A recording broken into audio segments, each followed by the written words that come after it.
What's going on? Third quarter Cowboys in this thing. We are live and in effect, baby. I got my bro Dallas Cowboy football news on here with me. He may be on mute at the moment, but What's up? What's up? What's up? yeah, that's my bro. Football news. We in the house, man. Coming to y'all, Space Cowboy 17. Hey, you want to jump in here, Space? Just let me know. I'll shoot you the link on Twitter, man. Boy. Oh, boy. About to be a good show right here, man. About to be a real good show.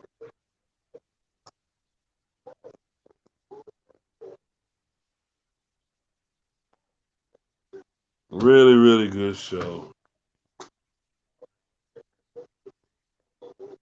Let's see. I mean, it's fine if you want me to. Yeah. I agree. I like your question. I got your questions too.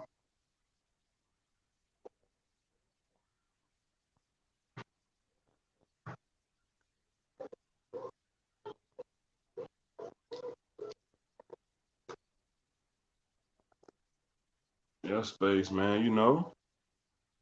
Go in here and talk some football, brother. Talk some football with the boys, man. We ain't did a lot together, what, a year? Almost a year. It's been a while.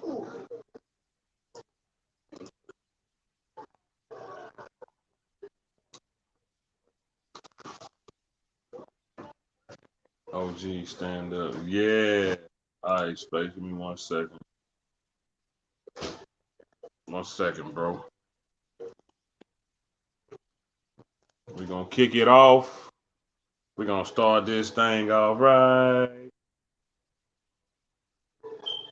We sure is.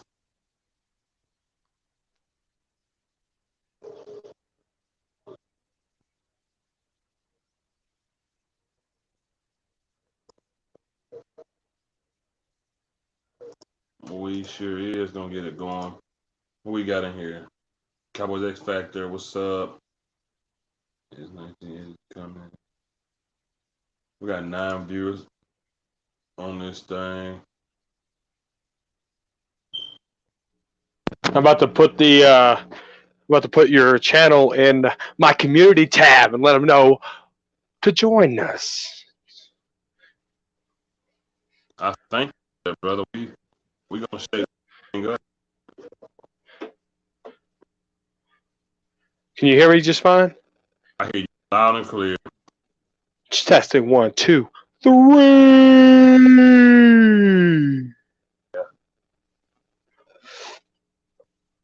You're about to have 10 viewers once I get my laptop up. Ooh. Holy shit. Hold on. Is this the original roundtable? Oh, hold on 1 second. Hold on. Wait a second. Yeah. Wait a second. This is the original roundtable crew right here. This is like Who is the one guy? right.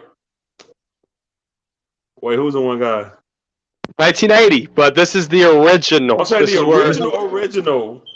Yeah, the Oh, other guy the don't original. count. The other guy don't count. The he who shall not be named. Lamb by no ash. Damn.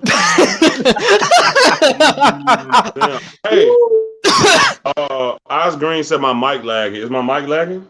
No, you're good. You're clear on here. All right, Sounds cool. fine here. All right, cool. So, pretty much, I want to do this show, to address all the crazy shit, which is nothing new in Cowboy Nation. There's always crazy shit going on.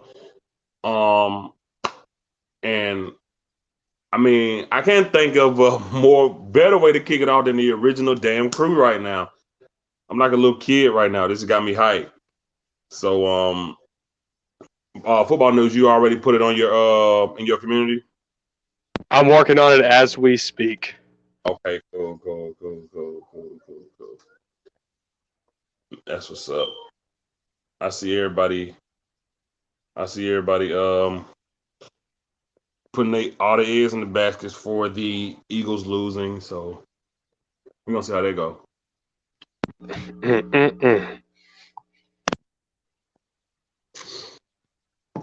But nonetheless, we got 10 people in here, and I don't need to keep nobody waiting. So let's kick it off right here, right now. And I'm gonna go straight into it off rip. I'm gonna say the best for last, but for right now, I'm gonna go into maybe one of the top topics that have been going on. Amari Cooper, Space Cowboy. Did you see a drop off from Amari Cooper from last year to this year? To be honest with you, it's I don't want to say it's kind of hard to tell because I'm not trying to like create an excuse for him because you can definitely see there's a bit of an issue. I mean, obviously, when you have a full year of working with the offense and understanding the wherewithal, considering he came here mid-trade, he could be doing a lot better considering what he's going to be asking for in a free agency. Now, I know he's been plagued with injuries, and I've talked to a couple of people that have had, I forget, it's like oh my God, what's it called? I forget it has the deal with like, Peyton Manning had, I forget that it's like I forget what it is. But people say that it depends from person to person. Either you continuously have it, and the only way it heals mostly is you have no pressure on it. You either keep it, or it goes away after a bit.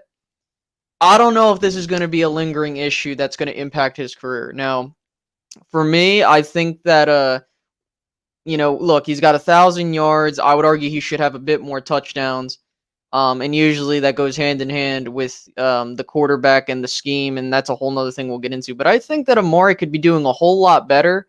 I just think he's been way too up and down, and, we can attribute that to numerous factors. But I do think that he's not living up to the full potential that you would expect from him, and that's what I see from him. Okay. Let me ask you this. I'll just bring that question back around. MCF, did you see a drop off from Amari Cooper from last year to this year? And if so, what did you think attributed to that? I think the drop off is the injury. I think that's actually what's hindering him the most. I think that you see Amari Cooper getting his little states and his stages that he goes through in the game. I mean, that's just the way he is, in my opinion. I don't think it's anything different than we knew this is.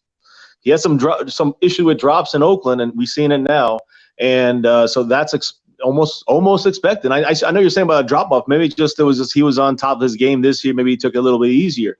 In the end, though, I mean, he's had some unbelievable games. He made some unbelievable plays on that field. And you can go to the games we've lost. He's, the Viking game. That was crazy catches he made in there, and he was banged up. So I still think he's got it. And but remember, I've always said this.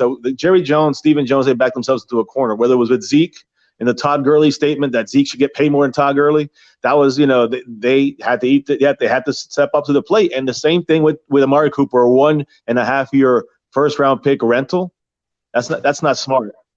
Jerry Jones has to pay for him, basically. And when you look at the future, when you look at Dak, and I know we'll talk about that later, a similar situation. We kind of backed ourselves into a corner, and now we got to deal with the guys we have, whether we like them or not. As far as Amari Cooper, I still think him and Dak can still connect and do well. Just listen, this whole team, not just Amari Cooper, but this whole team has lost something this year.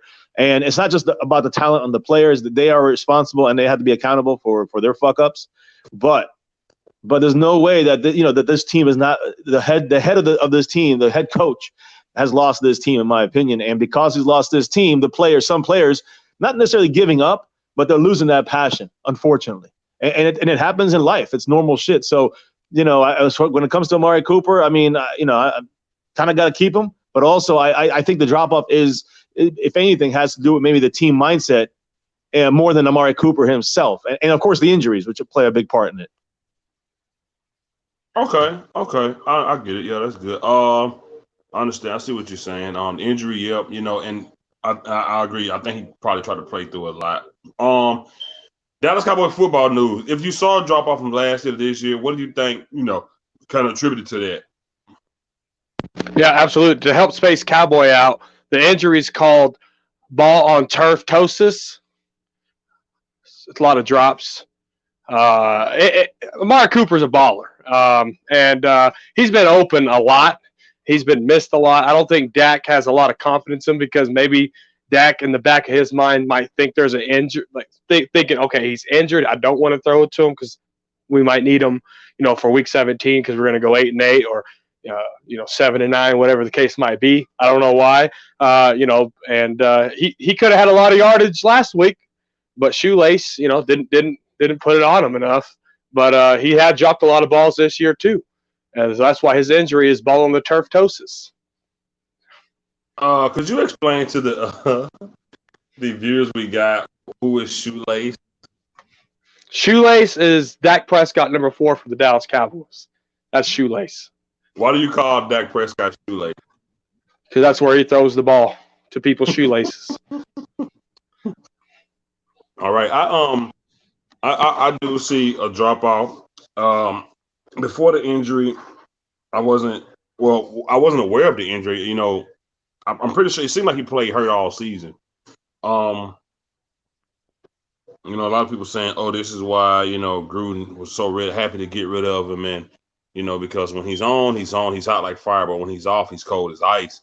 You know what I'm saying? And when he's off, or when he's not, getting many, pass thrown his way as he would like.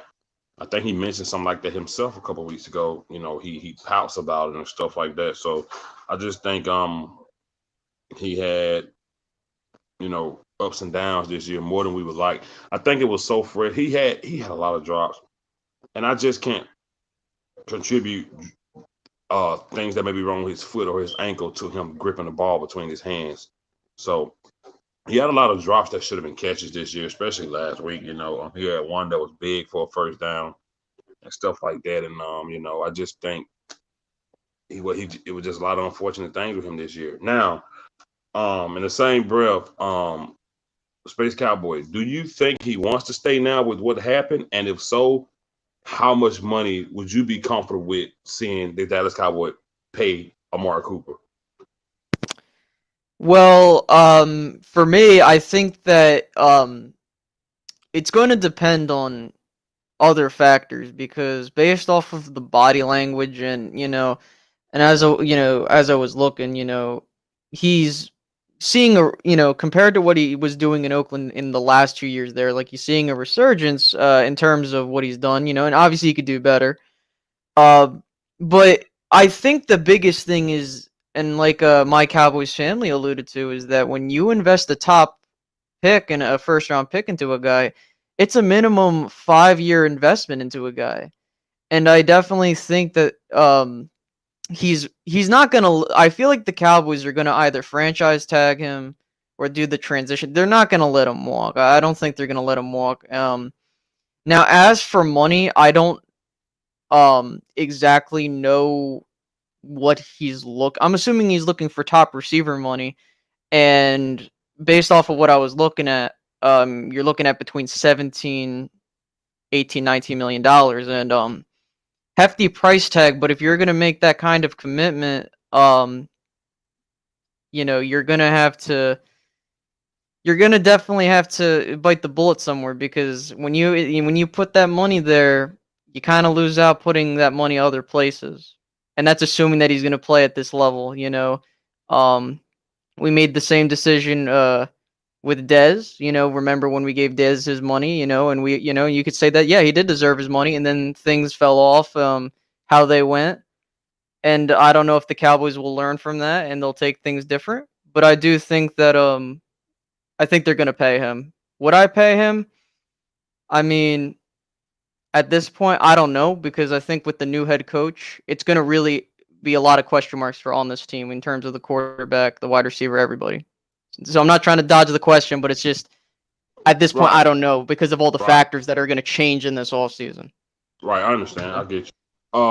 MCF, after all this, down season, getting pulled off the field, does Cooper want to stay? And what's reasonably is worth, financially paying him if we're going to keep him, or if he wants to stay? What do you think his negotiation price, him and his agent negotiation price, probably going to look like? Yeah, I saw the interview today, I think it was, where he said, or yesterday, he said he wants to stay in Dallas. Of course, he wants to get paid too.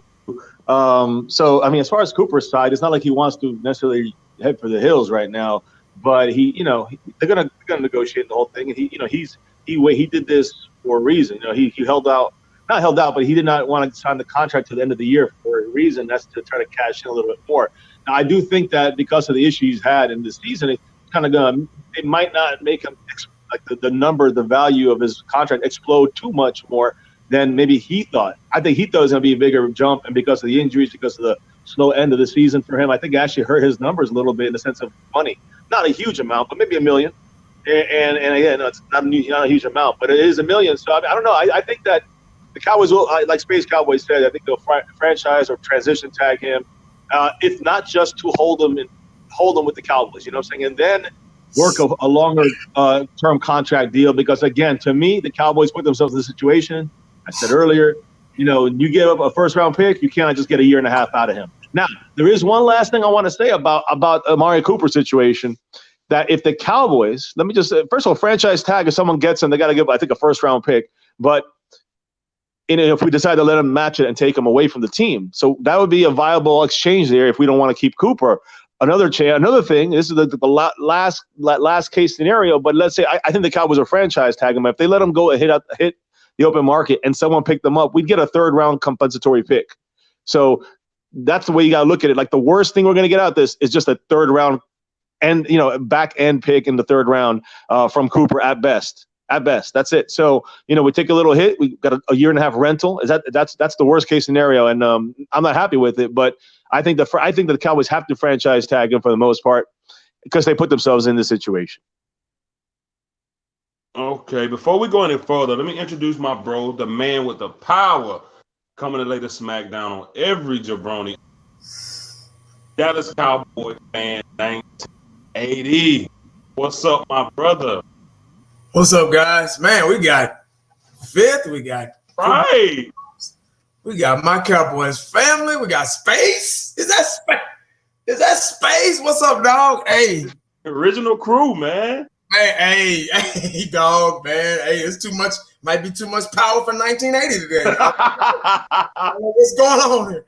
I'm sorry to interrupt, man. I just wanted to get in where I fit in, No doubt, bro. I want to ask you the original question I asked. The original question was, if you saw a drop off from Mark last year to this year, what do you think attributed to that drop off? That's easy. You can see that you don't even have to answer that question. Lack of chemistry. This team lacks chemistry. That's another thing that you have to have. That's any sport. It's any sport.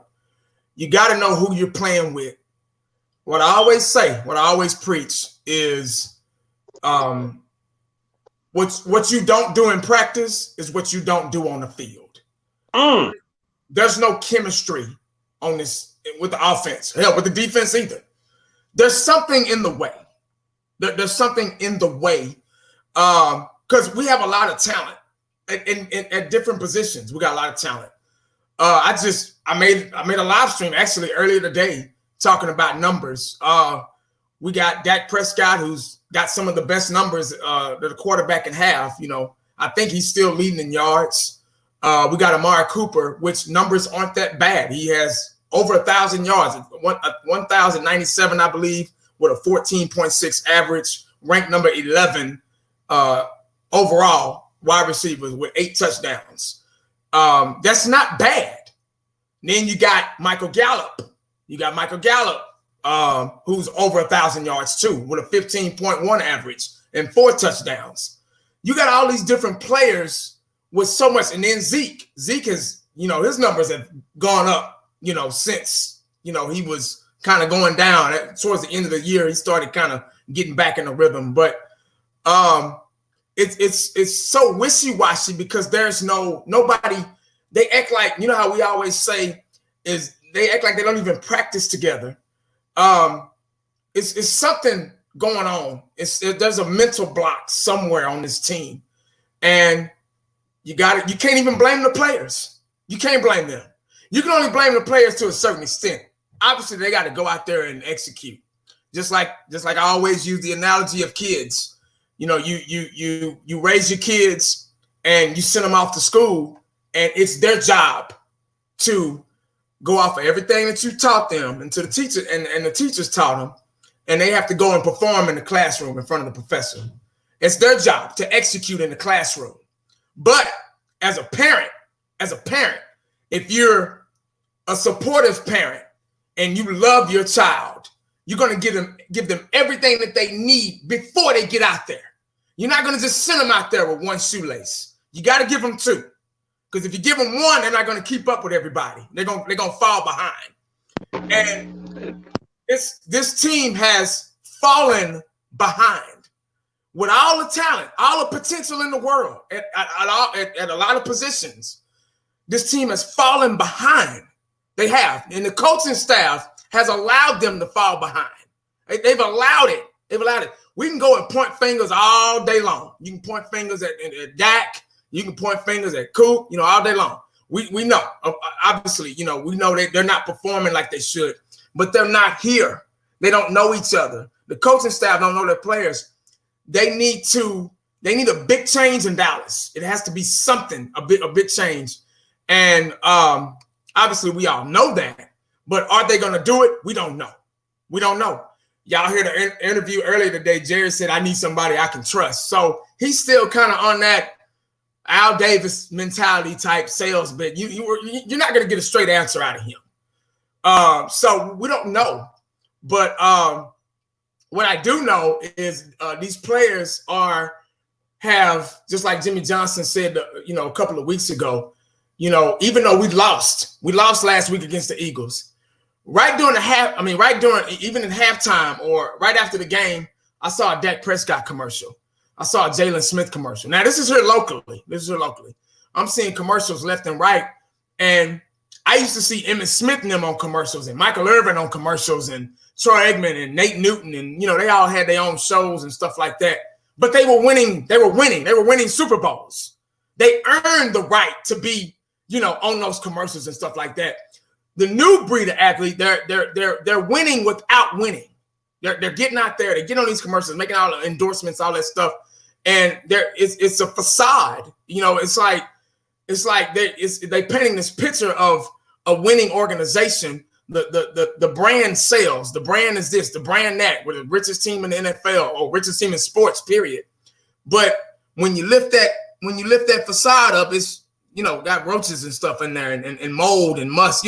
It's just it don't look good because it's on the outside, but not on the inside. But I'm gonna end it right here because I don't want to talk too much. It's probably too late. But there's something wrong in Dallas, and they really need to fix it because they're going to let a lot of once again every year they let a lot of talent get away and go to waste. Right. Dallas Cowboys football news. Does this kid want to stay, and if so, financially, what makes sense to you? What number could you be like? The Cowboys pay him, and you'd be like, well, he deserves that. I want to be honest with you. I think MCF I think hit it on the head with the second round franchise tag or whatever it is. I think we should let a team try to pay him first and then see if we can't match it because a team probably going to lowball him.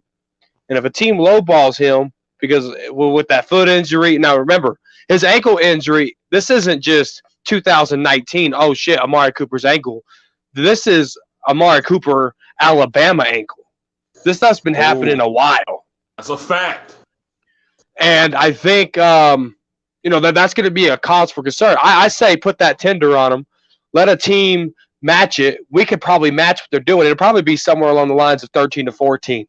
Match it or give them 15, and you just saved you a buck or two. That's the way I'm looking at it.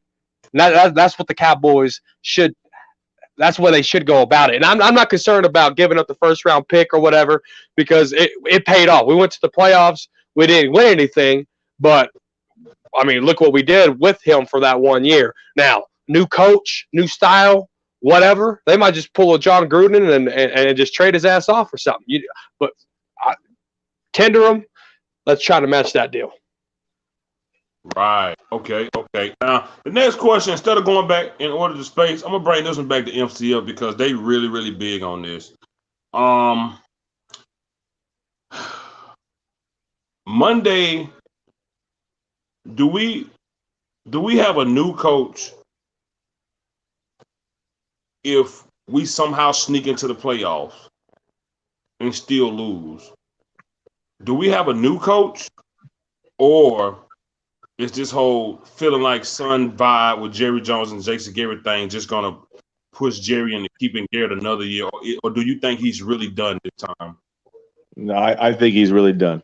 I think he's really done this time, and I mean, I think it would take at the very least a conference championship appearance, at the very least, to even reconsider this. Now, yeah, you don't want to ever leave it up to guesswork when it comes to Jerry Jones, because you never know. He might look for any excuse, you know what I mean, to try to say, oh, look, he got us through this horrible season. He still got us in the playoffs, or whatever. Yeah, that is just that's the only thing that would bother me if he went that route. I think Jerry Jones, I see in his face, he didn't talk that much after the Philly game. That's a Jerry Jones. He don't talk that when he doesn't want to be in front of the cameras.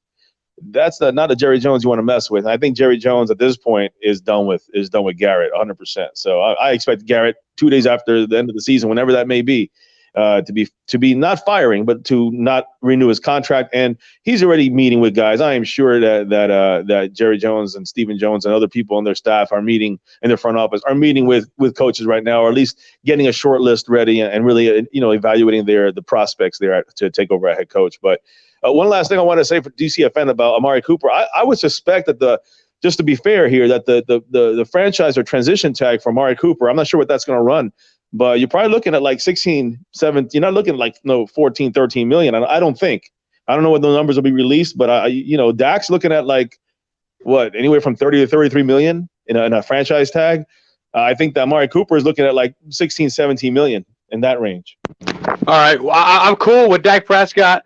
If they franchise tag, I'm cool with him 33 because I know it's just 1 year. And I Green, we got him a new nickname. It's actually Mile High Shoelace, because he could throw it mile high or he could throw it to the shoelaces. So his new name is Mile High Shoelace. Oh my God, Space Cowboy 17. What are we sneaking in playoffs, or we don't, we get in, we lose, you know what I'm saying, whatever. Do you think that Jerry Jones is just done with Garrett as far as our head coach? Oh yeah, I think he's done. I mean, I personally, looking at it, we're gonna probably win some. Well, don't hold your hopes up, but I think we're not getting in either way, and I think that either way he's done. From what I'm seeing and from what I'm hearing, he needs to either make, from what I heard, it has to be an NFC Championship game appearance or a Super Bowl appearance or win in order to retain his job, and that's not gonna happen, even if we make the playoffs. So he's not keeping his job. I'm just hoping that they've taken their time to look at all the candidates that are out there and viable, and they make the right decision. So, okay, 1980 is Garrett out of here playoffs or not? Is he gone? Yeah, I said regardless of what happens, I think he doesn't want to come back at all. Right. I don't think it's not just Jerry. I think it's Garrett too. I don't think he wants to come back to the Cowboys. And I think this is just my opinion. What I think at the beginning of the year, when they were going over the contract and when they realized that they weren't going to renew and all that stuff, I think they were on the same page. Garrett and Jerry were on the same page. Hey, I don't want to come back, man. I'm done. I'm tired. You can just tell on the sideline, Garrett. You can tell in the interviews he doesn't care. He doesn't want to coach anymore. He's done. You can just tell. He knows that his time is up. He knew his time was up probably 2-3 years ago. He just kind of been going along with the flow and going along for the ride. And Jerry has been allowing him to go on with the flow and go on with the ride because that's his homeboy. And I told y'all, told him stop hiring homeboys and stuff because it's hard to fire them. It's hard to let them go. So you just got to wait till they quit, because that's your homeboy and you don't want to embarrass him or whatever. But I think I know for a fact he's gone because it was half and half. It was half Garrett not wanting to come back or coach anymore for the Cowboys or maybe period. And then it was Jerry like, okay, well, if that's what you want to do, I'll go ahead. I won't renew you. Bam, bam, bam. We'll try to figure out what to do. Football news. Oh, Jason Garrett, my brother. What are we doing with him at the end of the season? Jason, JG, my homie, my home slice, my biscuit. We got to give him a 5-year extension. Ah, yeah, right.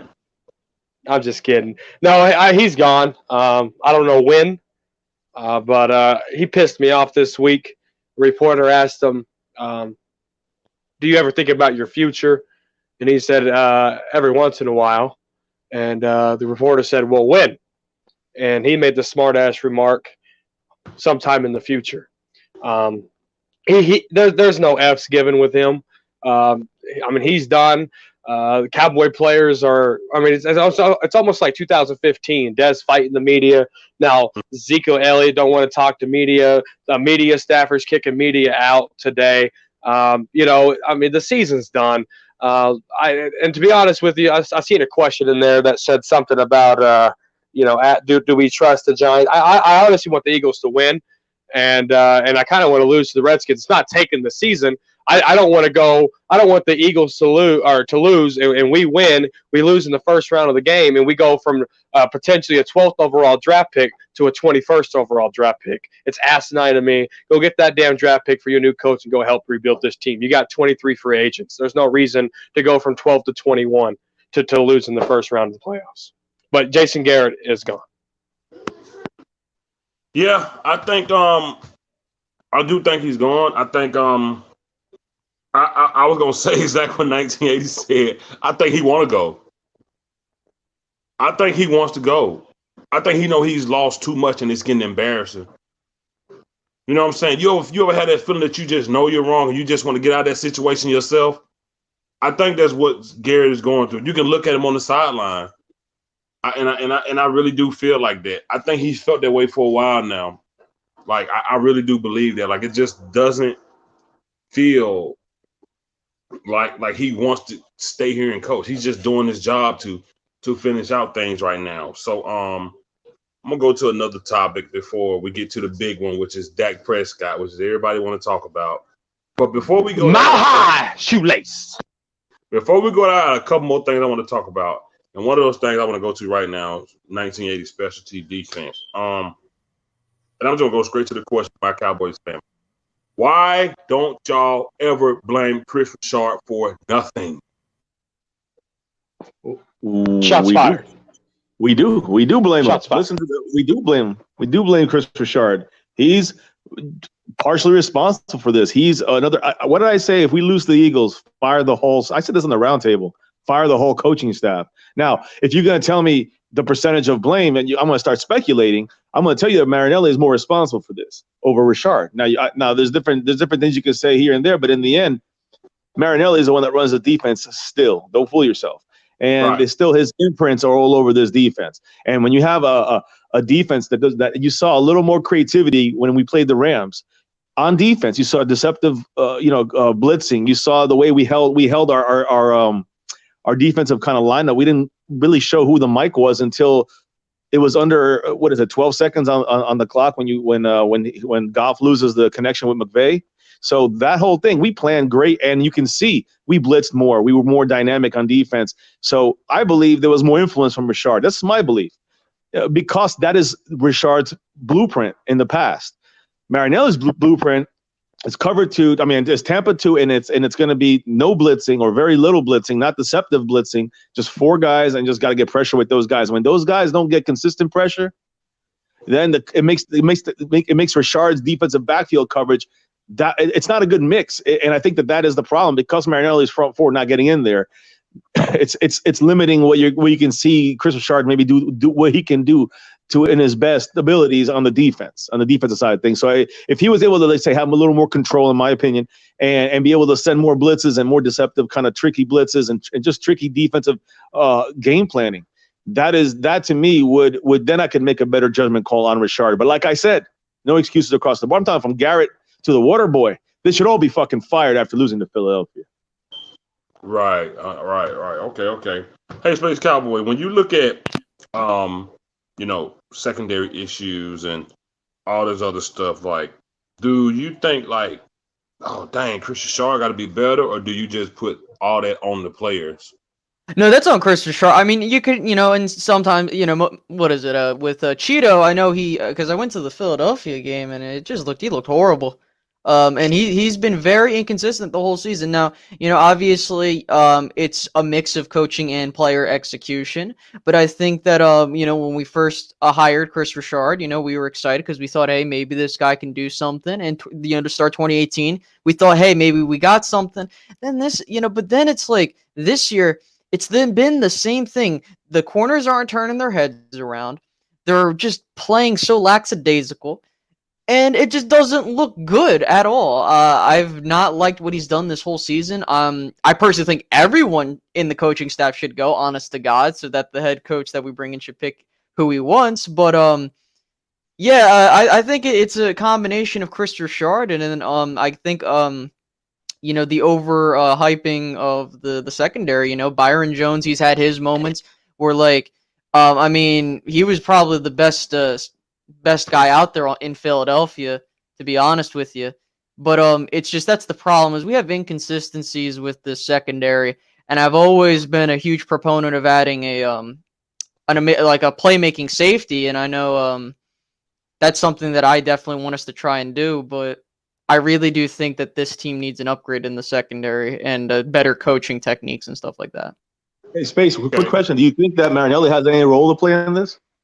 Hell yeah. Yeah. He's the defensive coordinator. It's his job to facilitate control to his other special coaches, whatever you want to refer to them as. And as a result, the scheme they play in will ultimately affect how the players do.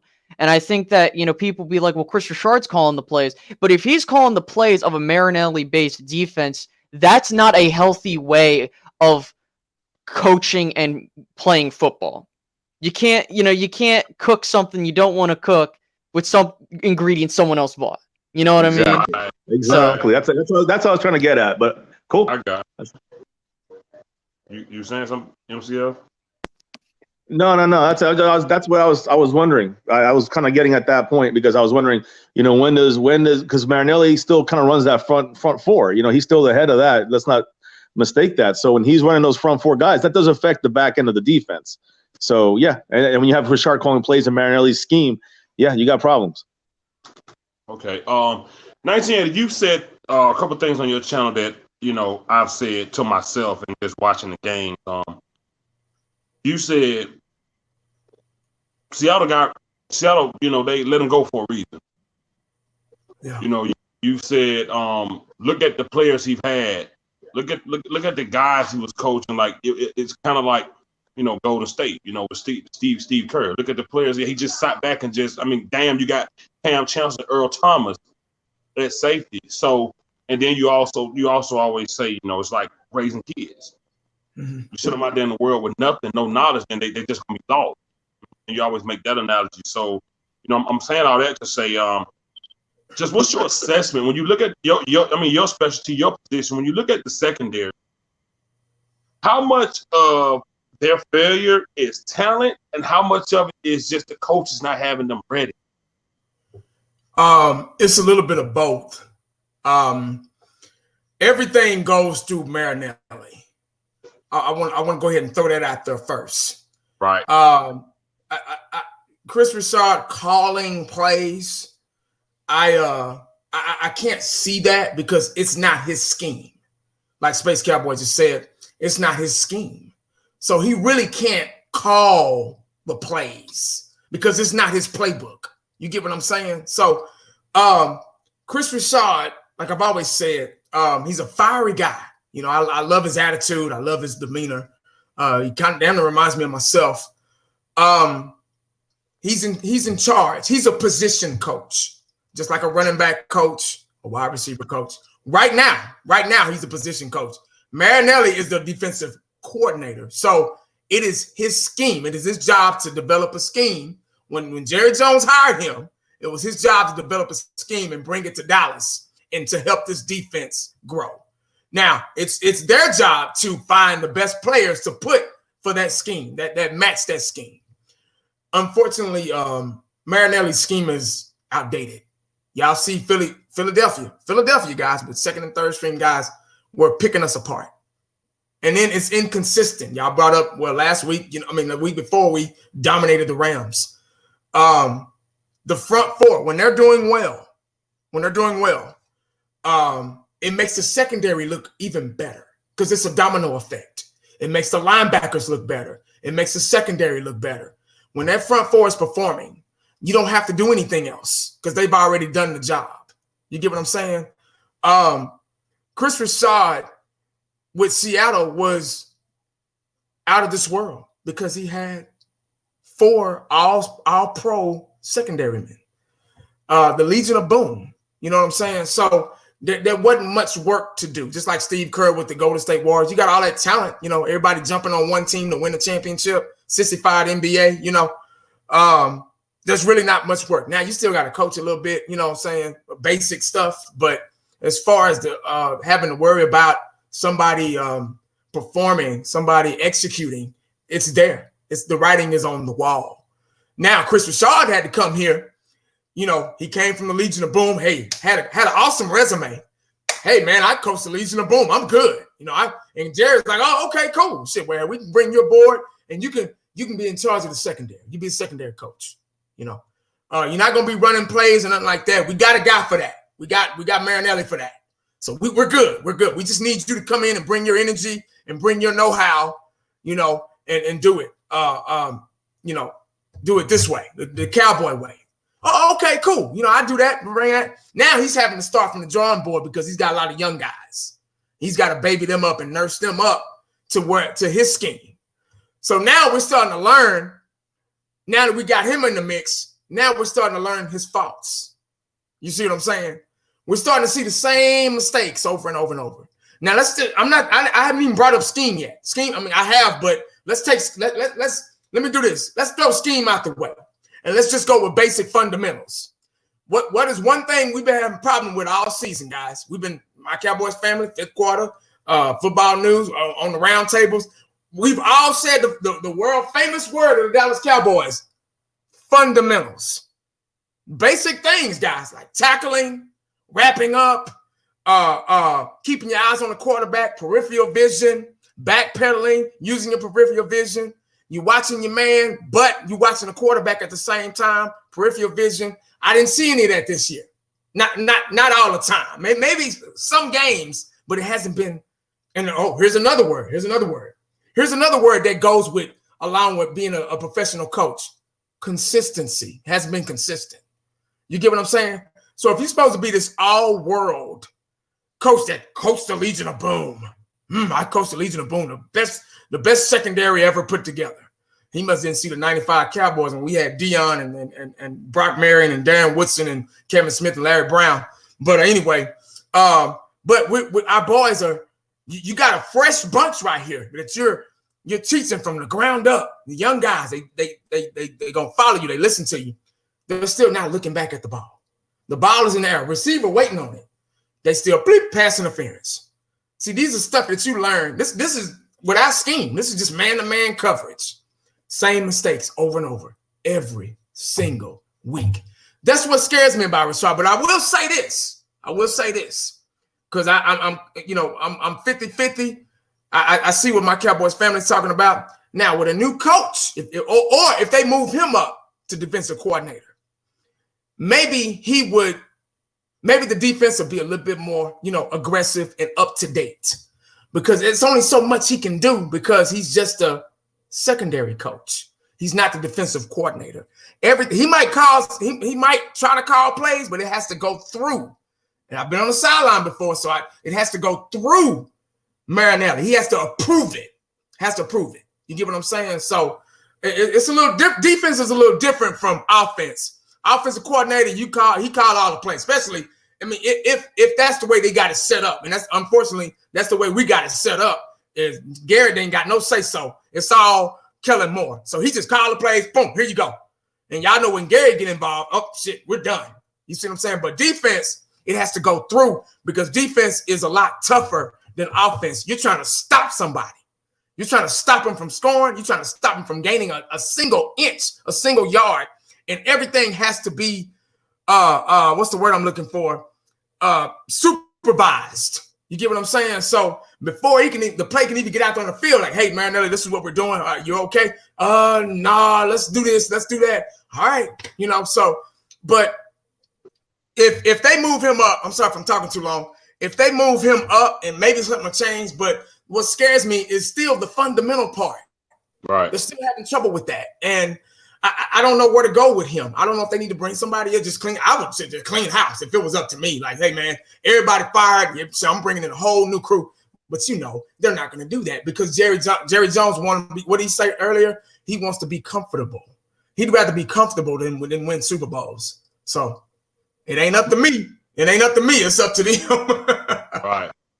Hey, football news. The whole, Marinelli, Chris Richard thing, and you talked about Cheeto this year. How much you think of it as just the players, or scheme, or Chris Richard? You know what I'm saying? Like, pretty much what I'm saying is, how much blame do you give him as far as when it comes to the passing game on the defensive side of the ball? Well, he is the passing game coordinator. Mm-hmm. Besides being a defensive back coach, and right. He's supposed to put his guys in the best situation to win. And I think the lack of execution is what's failed them. Okay. Because when they execute, it works. Mm-hmm. When they go out there and play like they did against the Eagles, then you see what you get. I think a lot of it is the players. Like 1980 just said it. Look what he had at Legion do. He didn't have to worry about execution problems. They already executed. And these players can't. I honestly think, Okoye put out the video, Dez is not guilty video. I think he needs to put out, if he wants another one to go viral, he needs to put out Chris Richard is not guilty. Okay. I hear you. MCF, did you want to mention something about Jamal Adams? Yeah, I was actually going to say something about Jamal Adams real quick. The reason I believe that we might go make a move for him is because we tried to make a move for him already, and he's a guy that that again we have Dak in the coming up, right, to pay. We got Cooper to pay. All this stuff was on the table already, right? We know this is coming up, and yet a position that we don't like that much. Stephen Jones, Jerry Jones, ready to give up Tyron Smith, or that's what the Jets were asking for. So my point is that they were looking to make a move and pay the big money for Jamal Adams. So I believe when he has more freedom at the end of the season and see what happens from that point on. It'll be interesting to see what happens. I'm not saying we're going to get him, but I think that he'll be targeted by the Cowboys, whether this year or the following year. We'll have to wait and see, I guess, on that. But right now, that's I don't know. I think that's an interesting situation there. With Jamal Adams. I also wanted to say about Legion of Boom. One thing real quick, guys, and listen, if I'm off on this, let me know. But I think Richard got there in 2011, and that's when they drafted Earl Thomas, and then like the next year was Cam Chancellor. Well, my point is that they weren't Legion of Boom yet until he was there a couple of years with these same guys. They kind of came in together. These young guys, drafted for him. Or coming in the same year he did, and a couple of years after, they built the Legion of Boom through the defense, the front four, the front seven. Let me put it that way, and then with the skills that these guys already came in the league with, even though some of these guys were drafted low, he was able to with their own skill and his coaching. I think that's why they were able to do what they did. But again, I think you got to look at the front seven as the answer why that is. Why they were so successful there in Seattle. Okay. Can I rebuttal the Jamal? Can I rebuttal the Jamal thing? Go ahead, bro. No, I disagree with going for Jamal because obviously you got 23 free agents, and that's including Dak and Amari. Okay, even if you take care of them with tags, you still got 21 free agents. You're not going to give a draft pick. You're not going to mortgage your future when you go get your future in that draft. Okay. Because this team has way too many holes, and just getting Jamal Charles is not going to fix everything. You got to start up in the trenches. You got to start up in the trenches. You got to build up. You got to build back up your defensive line, and how you do that is you'll get people to go beef it up. You don't trade pieces and go get free agents like the Cowboys been doing to go plug in those pieces. Don't trade for them. Build your trench. One quick question though: we were going to do that at the trade deadline this year. That's my question. They obviously are interested. Right. But what do they want? Why didn't it go through? Like, what is the price tag? Like, if we're talking like a first-round pick, and assuming let's just say they lose and they get like the 12th overall pick, would you want to trade that much of an asset for a guy like Jamal Adams, or would you? But if they're asking for a second or third-round pick, then it definitely changes that conversation. But like, and again, we don't know that. I don't know, but I'm not gonna trade an early, like a first-round pick for the guy, especially if it's a high-round draft pick. You know what I mean? I'm with you on that. I just think they're targeting. It gets you. But what I'm trying to say is, I think that they will target the Cowboys. No matter they were going to trade a lot of other things, like Tyron Smith. Who else was the other guy they were going to trade away? The Jets wanted from us. They weren't going to trade him away. That's what the Jets were asking for. Right. Yeah, but the Cowboys were entertaining this to the last second. Yeah. No, they were entertaining it because the Jets weren't even freaking serious. If the Jets were serious, they would have took a first and a second. But they were toying with the Cowboys. Oh, give me Tyron Smith, give me Zach Martin when they know that's the face of the Cowboys. They know Jerry Jones is going to trade that away. All I'm saying is that Jerry Jones and Stephen Jones targeted him already. I would not be surprised if they targeted him. I'm not saying they're going to get him, but they're going to target him. Just because you target somebody, I could shoot for the bullseye at a target price. Just because I target it doesn't mean I'm going to make it every time. Well, I agree. I don't think we'll get them, but I'm just telling you what they're going to probably try. Just because they target it don't mean they're going to actually try it again.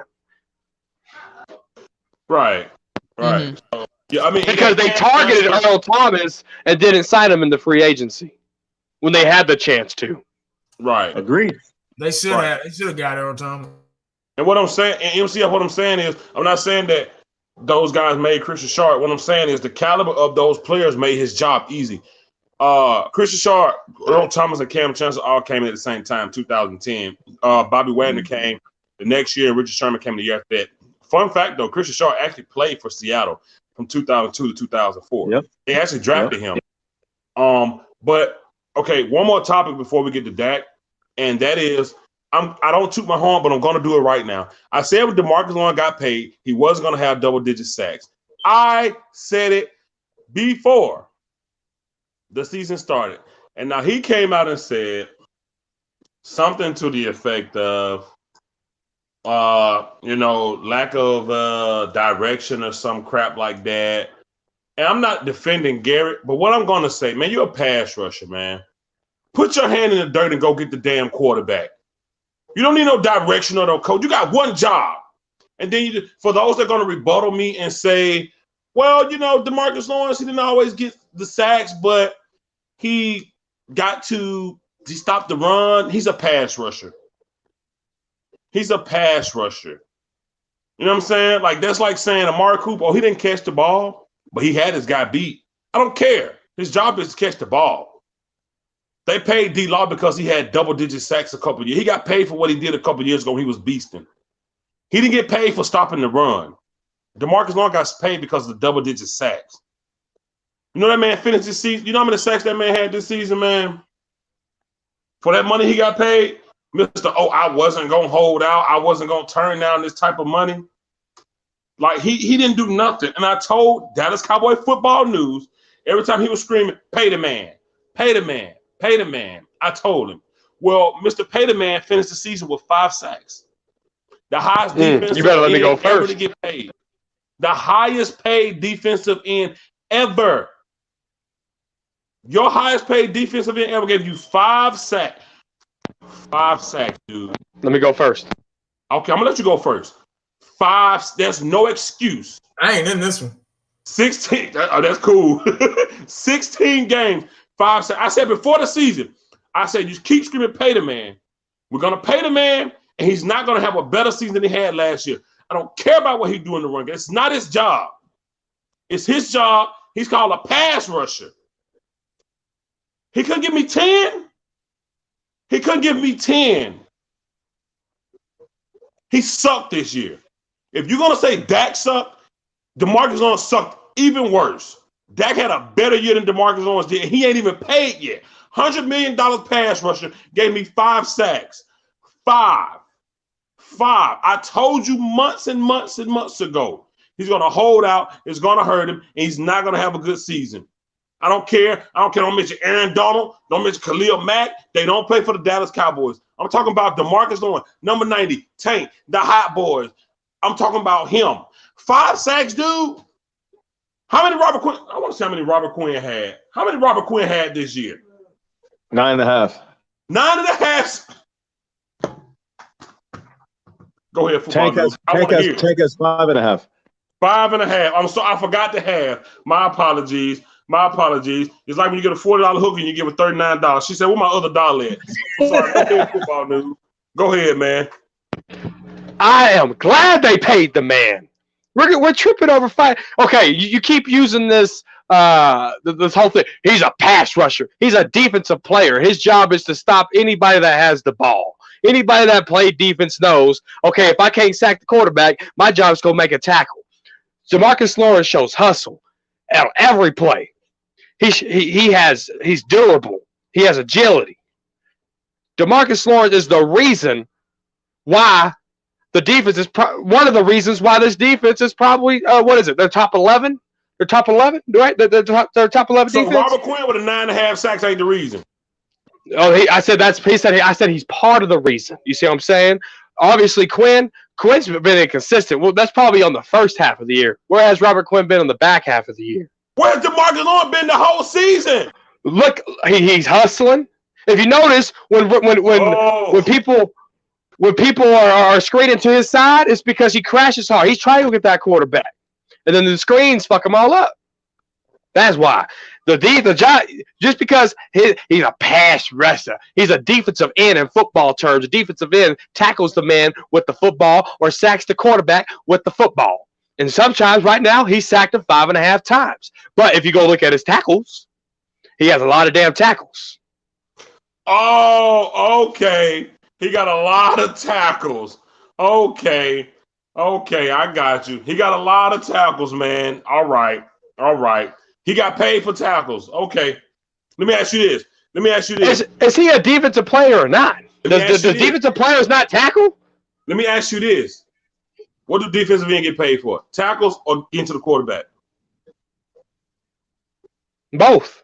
Because they got paid for tackles, then all along will be paid. They have a specialty. They have a specialty. They're able to get around the tackle and get to the quarterback and stop the pass. They affect it up front first. That's why DeMarcus Lawrence got paid. If D-Law didn't have those sacks 2 years ago, he wouldn't be paid right now. That's a fact. That is a fact. Where was he in 2016 when Terrell McClain and Malik Collins was beasting? Where was he? Did he have an ankle injury or something? He got paid for his sacks, man. And you know this, bro. You know this. Obviously, you get paid for what the numbers you put up. Obviously, he got paid for his sacks. Absolutely. You're 1,000% correct. But it ain't just the sacks. It's the tackles. It's the hustle. He's been durable of late ever since his surgery. I ain't heard him pop up on an injury list this year. I'm telling you. Just because 1 year looks bad doesn't mean the whole contract year is going to be bad. DeMarcus Lawrence will be back, and he's going to show you what $100 million looks like. All I'm saying is, if you're going to sit up there and criticize Dak, who ain't even paid yet, and call him Shoelace Prescott, and not criticize Tank and say he's going to be back, how can you do that? That's backwards. How you going to criticize Dak, who ain't even got a dime yet, and balled out this year? But you won't criticize DeMarcus Lawrence, who's the highest defensive paid player in NFL history. That's backwards. You can't. Cowboy history. Both. You got to do both. How Cowboy you history. Do that? Dak Prescott numbers are better than they were last year. DeMarcus Lawrence numbers dropped from last year. So how you gonna do? That's backwards. Because I understand. I play defensive end. I know what it takes. I know what it's about. Sometimes I face double teams. Sometimes I get chip blocked by the running back. Sometimes they got a tight end on me. I know it's a car wreck down there. Dak Prescott has one job, to throw the damn football. You got top 5 best offensive linemen in front of your face protecting you. That's the difference. Wait a minute. Hold up. Stop it. You cannot say Dak Prescott has one job, but Tank do multiple. Dak Prescott's job is to make a play, and he do it with his arm, and when not available, he do it with his leg and run the ball in. Dak Prescott's job is way harder. That's why they make more money. DeMarcus Lawrence's job is to worry about one guy. Dak Prescott's job is to worry about that front seven. Recognize a blitz. He does that. And he can't do it. One guy. Dak Prescott got to not get sacked by 6 or 7. Do not do that. Dak make a play with his legs or his arm, whichever is available, even when he's hurt. And DeMarcus Lawrence don't make plays with his legs? Who? What game was it? Was it the Vikings game when DeMarcus Lawrence crashed, knocked 3 guys out of his way, and tackled the guy from scoring on the 1 yard? I think it was the Vikings game. So you're going to tell me he don't make plays? Man, even the guy sitting at the back Tank Lawrence has done more than all you're looking at is 5.5 sacks. You act like he got paid $100 million in 1 year. He only got 5.5 sacks. This is just 1 year. And interception ratio. So you're right. We're looking at numbers because you are the stat king. You are the stat king. But it's different. A defensive end has way more assignments than a quarterback does, and Dak Prescott does his job half-ass. And DeMarcus Lawrence did his job below half-ass, quarter-ass. No, sir. No, sir. Not at all. 5 sacks. Not at all. Anyway, Robert Quinn came and got 9.5. 9.5. No, it's not 5 sacks, $100 million.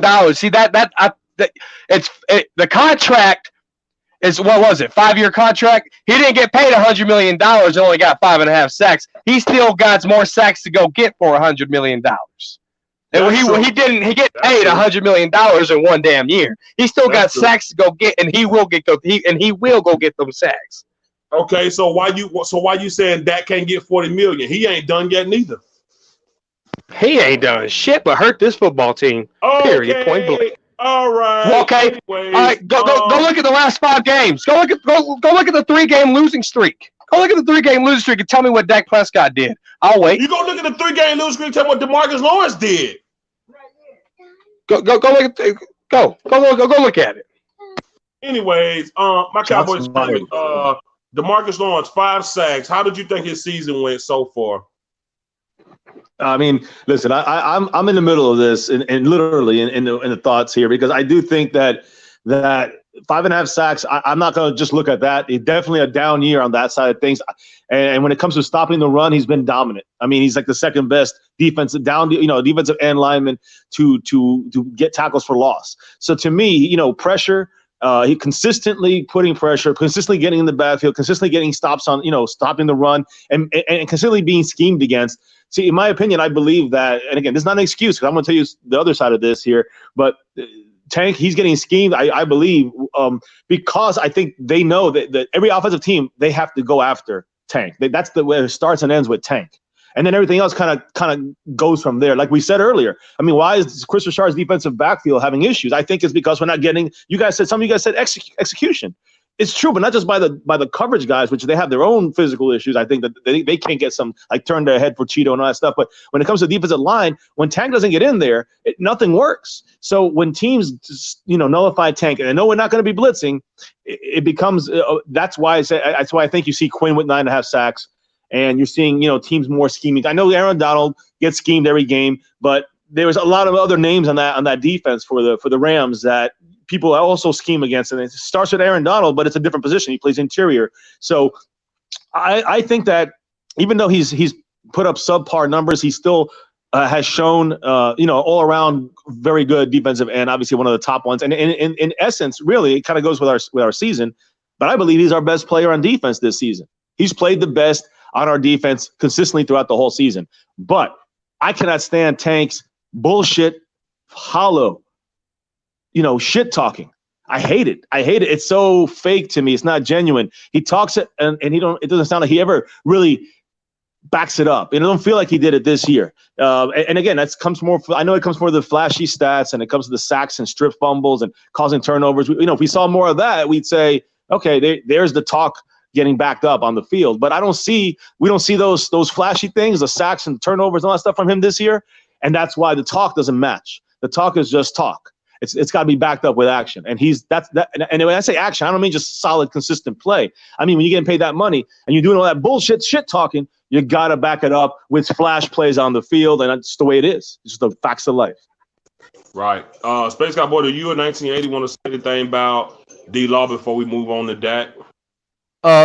I'll just say really quickly, I don't think it was a mistake for the Cowboys to pay DeMarcus Lawrence because obviously, yes, pass rushing is a huge element of the defensive end game, but also, it's his job to cover the run, cover the outside line of scrimmage for the defense, and he's done a pretty good job at that. Yeah, sure, he's not having, the greatest season ever, but if you can't just use sack numbers to fully say if he's doing his job or not. Now, it's upsetting. Yeah, he should get more sacks, but at the end of the day, he's getting the most double teams, or he's one of the upper echelon of defensive ends getting the most double teams.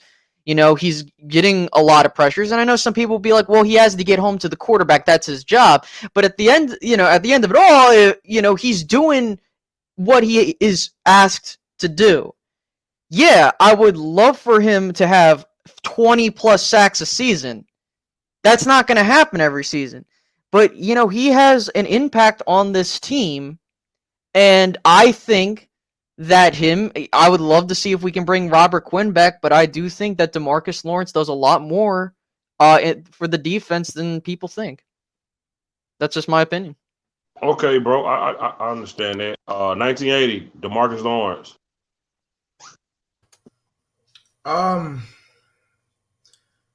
Not really. D-Law, he's I get it. Defensive end has different assignments. They do. They actually really do. Option, plays and stuff like that. Don't over pursue, like Simp said in the comments section. I think what hurts him most is when we really need a big time stop or big time sack. Everything everybody just said, we haven't been doing. And I think that's the most important thing. We've been losing games. Defense, just sometimes they're inexistent out there. And defense starts with the defensive line. Just like the offense runs through the offensive line, it's the same thing with the D-line. And they just get demolished, outright demolished, regardless of if somebody's double teaming him or what. If somebody's double teaming him, somebody's got to be free. It's four down linemen down there. So I guess it may look like he's not doing anything, like Space Cowboy just mentioned. Just to kind of paraphrase everything he just said, it may not look like he's not doing anything, and that looks like all the time. But on top of that, I mean, a lot of times he is getting schemed out, meaning double teamed a lot. And linemen are hanging back, looking for him to maybe stunt or coming inside or crisscross or whatever. And but I just think that he does a lot of talking and he doesn't back it up a lot, and it shows. And it's like I say, it's a domino effect. If the defensive line isn't performing, everybody else is going to be not really performing. So I can't really say if he didn't deserve the money because he does do other things. He has stepped up at times, but he's just not as consistent. Maybe it's the scheme. Maybe it's what he's been asked or told to do out there, and it's not allowing him to be in the best position to make a play. I do realize the defensive end, all they pretty much do is go after the quarterback. But it just hasn't shown. I mean, he only has 4 or 5 sacks or 4.5 or however many you said. But I don't know. Like I say, maybe a new scheme, maybe that would help the situation. But this year, he hasn't really been. Our defensive line hasn't been effective at all. So, right. All right. Now, that topic that everybody. Oh boy. Football news. I'm coming to you first. Oh man, number 4, Dak Prescott. We are in year 4 on quarterback. What have you seen so far? And are you ready to move on from Dak Prescott? Also, do you want to tag him? If not, what's your maximum number that you would like Jerry Jones to pay Dak Prescott? Dak Prescott this year. Yeah, I mean he's put up some awesome numbers. Don't get me wrong. I mean he has 4,000 yards, 26 touchdowns, 11 interceptions. But you know what 1980 just said about DeMarcus Lawrence. When it matters, Cowboys are 0-5. And one possession score this season. If we're going to say that about DeMarcus Lawrence, we can definitely say that about Dak Prescott. And the whole it ain't just Dak, it's a team thing. So if it's a team thing, why is Ezekiel Elliott, when he gets 100 touches or 100 yards or more or 20 touches or more, why are the Cowboys like 22-0? Why are the Cowboys have a losing record if Dak throws one or more interceptions or if he fumbles the ball? If Dak commits one turnover, the Cowboys have a losing record. But when Zeke gets 20 or more carries, the Cowboys are 21-22-0. Dak Prescott, and I said this last week, it has been a liability on this football team. If it's a team sport, why does Zeke have to get 20 carries for Dak to succeed? If it's a team sport, why, if Dak turns the ball over one or more times, Cowboys are more likely to lose that ball game? He's a frustrating quarterback. I wouldn't even call him above average quarterback. He's average or below at best. Fourth year quarterbacks. We gave Kitten a lot of praise. We went 3-0 this year. Oh man, Kitten, man, Kellen Moore, man. But when reality set in against that Green Bay Packers game, what was that, week 4? It was the same Prescott. It was fool's gold. You get the 3-game losing streak. It was the same Prescott. It's still fool's gold. Yeah, Amari Cooper got 1,000 yards. Yeah, Michael Gallup got 1,000 yards. That's all fine and dandy. But if you can't place the ball where the wide receiver can catch it, and if I'm a wide receiver, I like that ball. It ain't always going to be perfect. I like that ball either a little bit above my helmet where I can go up there and snatch it. I like it between the numbers, maybe on the outside, on the inside. But I'll tell you this. There's been a lot of trend on Twitter. And Michael Gallup was running a post route. Dak Prescott put the ball on the outside shoulder. Anybody that has a football IQ knows if you're running a post route, that ball goes over the top on the inside shoulder. That ball does not go to the outside. You know how hard it is to adjust when you're running at 4 speed to turn around and try to snag that ball out of the air? That's a liability throw.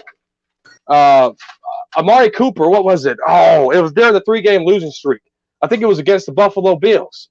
Ran a post route. Where did Dak Prescott put it? On the turf. Amari Cooper had a dive for the football, and obviously he didn't catch it. We lost that game.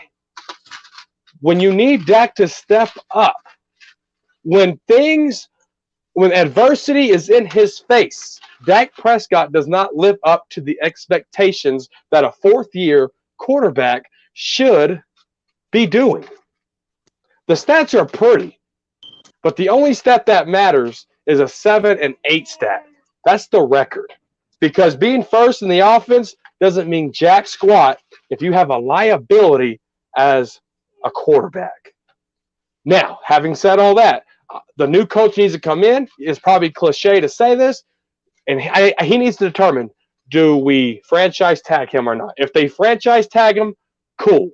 Give him some competition, because the Dallas Cowboys have been lacking quarterback competition for years. They settle and they settle and they settle, and this is what you get. They done it with Tony Romo. Now they're doing it with Dak. The new coach, If you franchise tag him, cool. $33 million, cool. Because if you get somebody behind him, you have competition. You believe in that competition, and maybe he does beat Dak Prescott out. You can always trade Dak Prescott. Okay, one more question. Jerry Jones said his side and Dak's side has been in contact and contract negotiations for months, and they just never came to an agreement. So it seems like Dak is aiming for 40. How you feel about that? That's garbage. That's garbage. And someone put in there, you try throwing the ball with the fractured finger and a shoulder. Dak Prescott said it himself. I'm fine. My body's fine. I don't know what happened. I don't know what it is. So if your quarterback say, you know what, maybe he blamed it on lack of reps. You mean to tell me you missed 3 days of practice and you need those to go throw in a game after you've been playing 3 years in a row? Damn near 4 years in a row? The Dallas Cowboys offered him $23 million. They thought it was an insult. It's reality. Me and you were saying $23 million or $26 million, whatever the number was. But it was a number me and you were pretty damn close to. And I still stand by that because Dak is average or below average. Oh, all right. MCF, I'm not going to ask the questions. Just, your assessment of Dak, his season, contract things. Just give it to me, bro. Yeah, I mean, I just don't understand. I got kind of volley off of what DCFN said because even though he makes some general points, I just last year he wanted the stats, but we got the wins. Mm-hmm. This year he got the stats, but he wants the wins. Listen, it's always about the wins.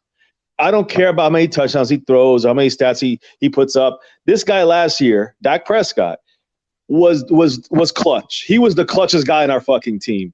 He had to overcome bad coaching. He had to overcome a broken offensive line and predictable routes and play calling on offense. Case closed. So Dak got us to the divisional champion, divisional round in the playoffs. Now, and we wanted him to get that ball back. Even you did at the end of that game because he was the guy that was playing the best on that field on offense and defense. So when it's clutch, it's funny. This year is the only year he's not been clutch. This is the only year that he's got this. It's like the reverse, like the Twilight Zone.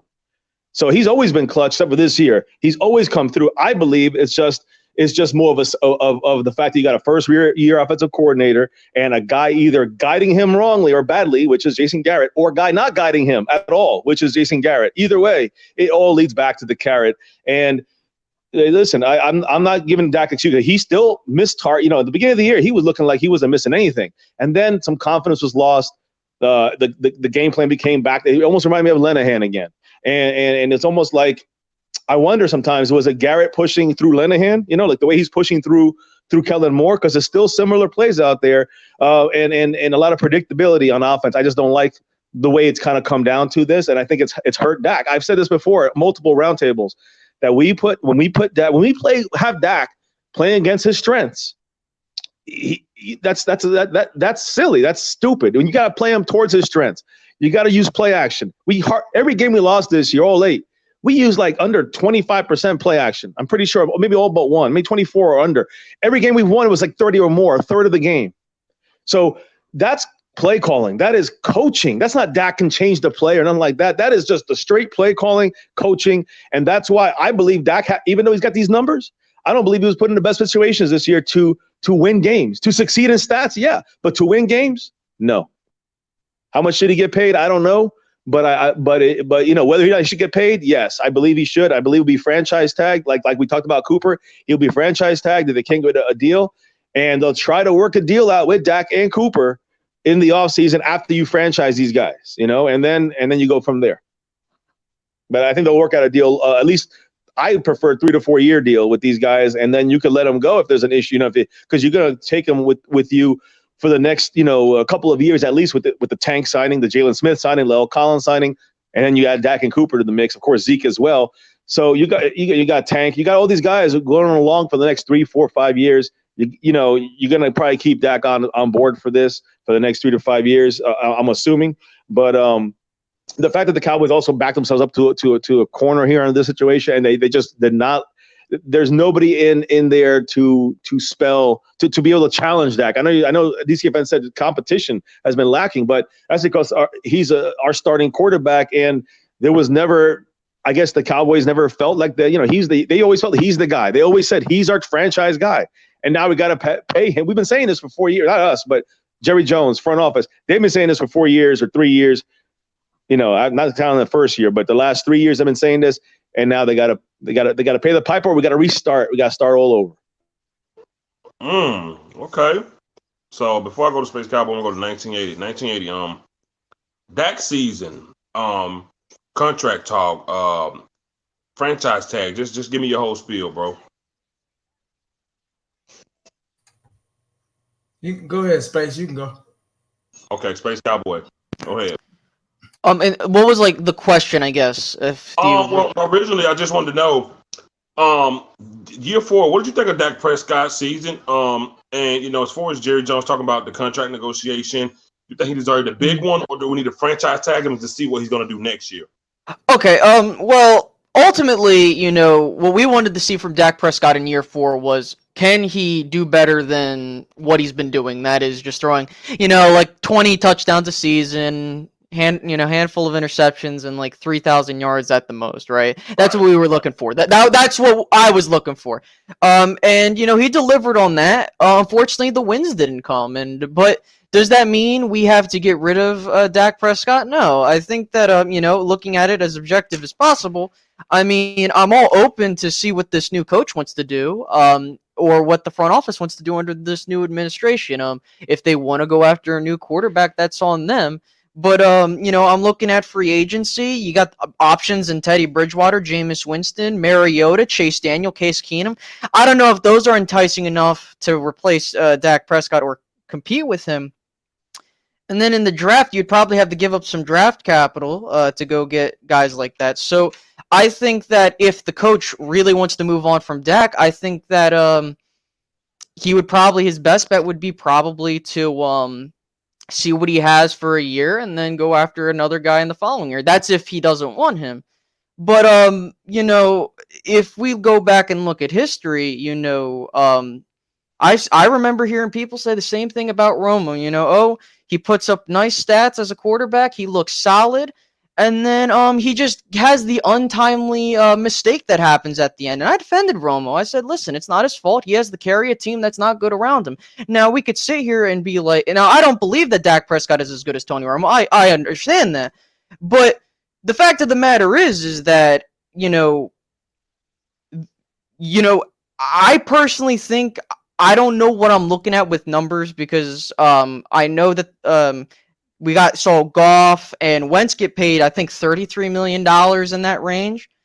I think that me personally, it just comes down to what his representatives want to do. I mean, I would give him an offer. If he says no, franchise tag him and then see what this new coach wants to do. I'm all for whatever this coach wants to do. But as for my personal assessment, I saw the stats, but I didn't see the wins. And I think that, and he hasn't won a single possession game.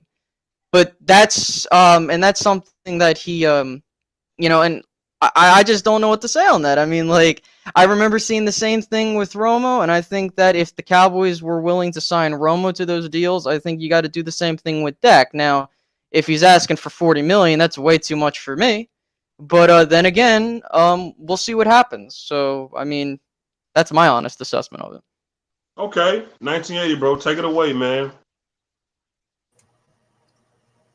Oh, DJ. Y'all, talking about Dak Prescott is like damn near like politics, like religion. You can't do it without somebody getting personal or getting some tissue out and start crying about that. Here's the thing about Dak. The Dallas Cowboys are, and I'm going to be really nonchalant about this. I'm not going to get fiery. There's no need because 9 times out of 10, we're not making the playoffs. Dak Prescott is the quarterback for the Dallas Cowboys, the most popular franchise and team in sports. He's supposed to be perfect. Everybody wants him to be absolutely perfect in every way. He's got to make every throw. He cannot get sacked. He can't fumble. Any negative move he makes, that's going to be talked about more than the positive. So you got to remember that first. When you're a quarterback of the Dallas Cowboys, the negative is going to be talked about more than the positive, just to prove a point. So this is a hard topic, hard subject to even touch on, because people are so sensitive about Dak. I mean, to me, Dak's fine. I've seen so many quarterbacks in my day throughout the years, not just for the Cowboys, just for other teams too. I've seen a lot of quarterbacks that remind me of Dak, that played back in the day and made the same mistakes and, yada, yada, yada. I'm seeing the same thing everybody else is seeing. I'm seeing a guy that can come out and throw for 300-400 yards. And I see a guy that can come out and throw for 120 and, miscommunicate, whatever, overthrow, underthrow. It happens. It's the NFL. If it's been 3, 4, 5 years, it happens. Brett Favre did it his whole life. Tony Romo threw touchdown passes and turned around and throw interception passes his whole damn career. Charles Eggman did it. It's the Dallas Cowboys. The Dallas Cowboys, they are not going to create a situation. They like Dak too much. It's not up to us. I know the question if it was up to me, but $40 million is too much. That's outrageous. I won't, but he's going to get paid. I don't know how much. I really don't like talking numbers because it's bad luck to me. But Dak had some bad games in his career. But the quarterback is it's so easy to blame a loss on the quarterback because he's the quarterback.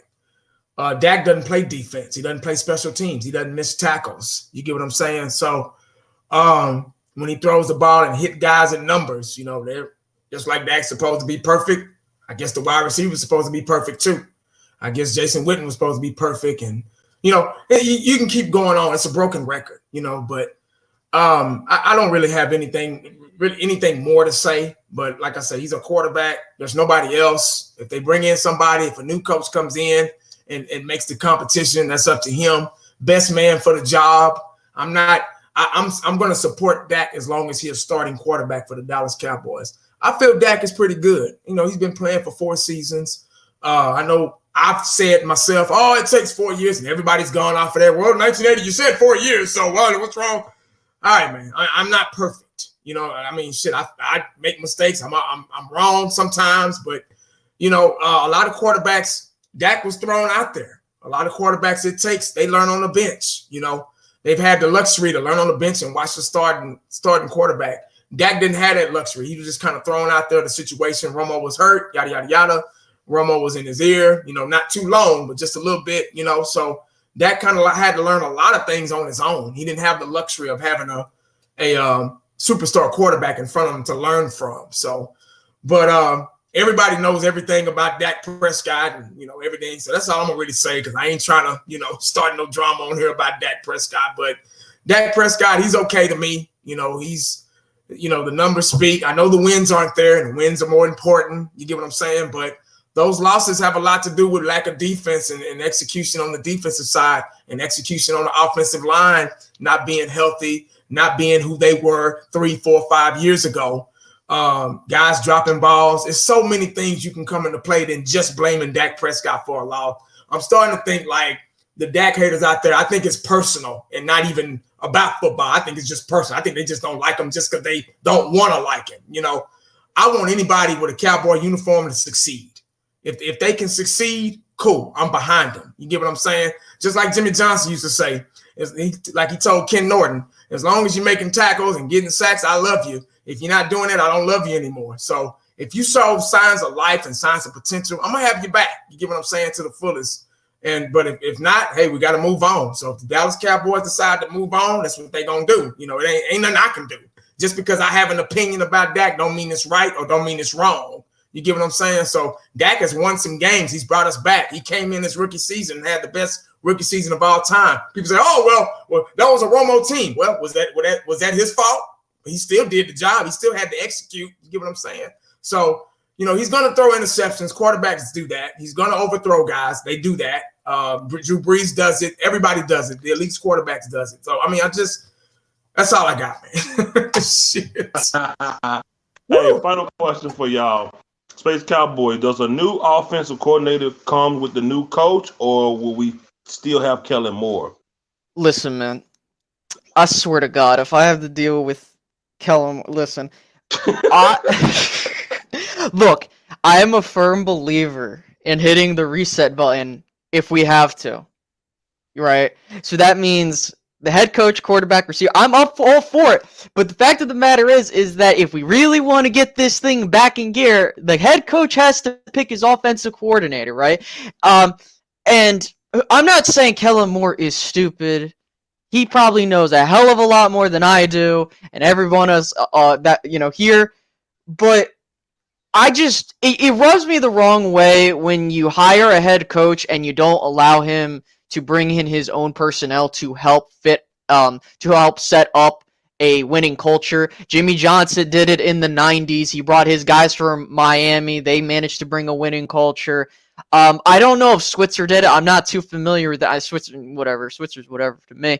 But I just think that the Cowboys seriously need to look at this coaching staff and wipe the clean slate. I understand we talk good about John Kitna, Mark Colombo, and a couple of these other guys somewhat, but I'm sorry, man. I don't want any traces of the previous administration. I want a clean slate so then we can move forward understanding the moves we have to make. And if the coach wants to say, hey, I want a new quarterback, then by all means, I'll be here for it. I just hope that they have a direction and they have a plan. Listen, it's going to probably, with this new head coach, it's going to take a couple years, or hell, we might get lucky and we get something. But that's how I feel, man. I think they just need to clean house, plain and simple, with the coaching staff.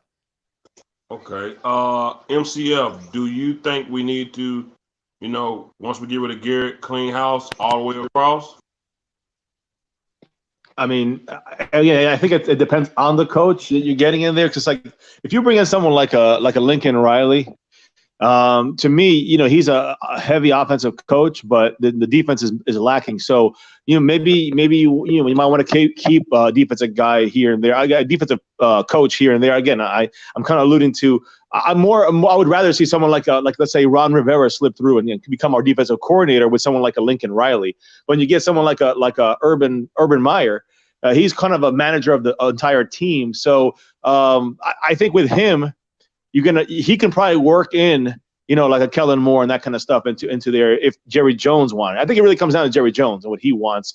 And I think any coach you bring in to the Cowboys, I know we spoke about Dak already, but just like he's gonna whatever Jerry Jones wants. If he wants to keep Kellen Moore, the guy who comes in has to be cool with that. If he wants to keep Dak Prescott, even if the coach is not cool with that, he ain't going to be, a Dallas Cowboy coach. So I think that's another part that plays into this with the coaching staff. It really depends on what and who Jerry Jones wants to keep from this current staff. And if I believe, like I said, what did I say? Eagle game. I said this on the round table. We lose the Eagle game, fire everybody. And I'm staying with that. I just want to add. I want to add. I'm sorry. I don't want to interrupt, but I want to also add. Listen, the number one thing, and I'm pretty sure we all agree here, we want experience with the next head coach. That means they have a decent amount of time or a long amount of time in coaching. You got Urban Meyer. He's been coaching since 1985. You got Lincoln Riley. He's been coaching since 2003. And I know they rumored Josh McDaniels. He's been coaching for a while. The thing that I would not want is us to just promote someone because that's what they tend to do. That's what they did with Jason Garrett, and we didn't go anywhere with that.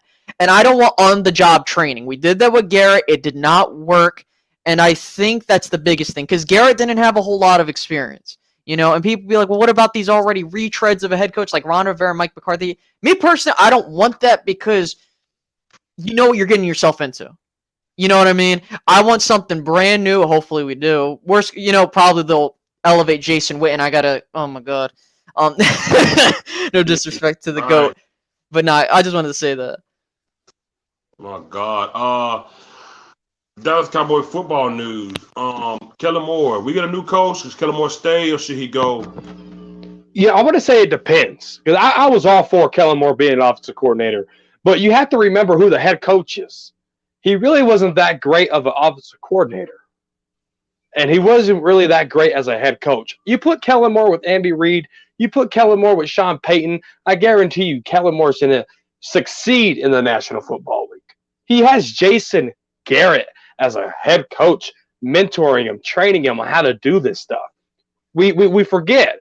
He is a rookie offensive coordinator. If you could bring in a well-equipped, offensive-minded coach for the head coach position, I really think that can benefit Kellen Moore because the brains are there. The route system, the route trees are there. How can Kellen Moore bring that together? You need a guy like Andy Reid. You need a guy like Sean Payton to help out Kellen Moore. Kellen Moore is not done. Kellen Moore is going to blow this thing up when he gets a damn good mentor. Somebody well above Jason Garrett. Defense side of the ball, I'm with Space Cowboy. You got to bring somebody in here with experience. On-the-job training shit, I'm done with it. I'll wash my hands, throw the towel away.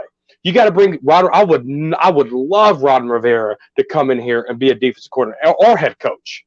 The collegiate stuff, Urban Meyer, Lincoln Riley, no thanks. I wash my hands of that. I don't want a Chip Kelly 2.0 to happen in Dallas. Collegiate coaches who are successful. I think the only one that really was Jimmy Johnson, maybe Pete Carroll. That's about it. So let's stay away from the collegiate coaches and bring somebody in here that's played in the National Football League, that's coached in the National Football League, and that can make this team a Super Bowl caliber team. That's a good point. I agree with both of y'all. It's about the coach. 1980, how you feel about, getting a new head coach, Kellen Moore staying or going?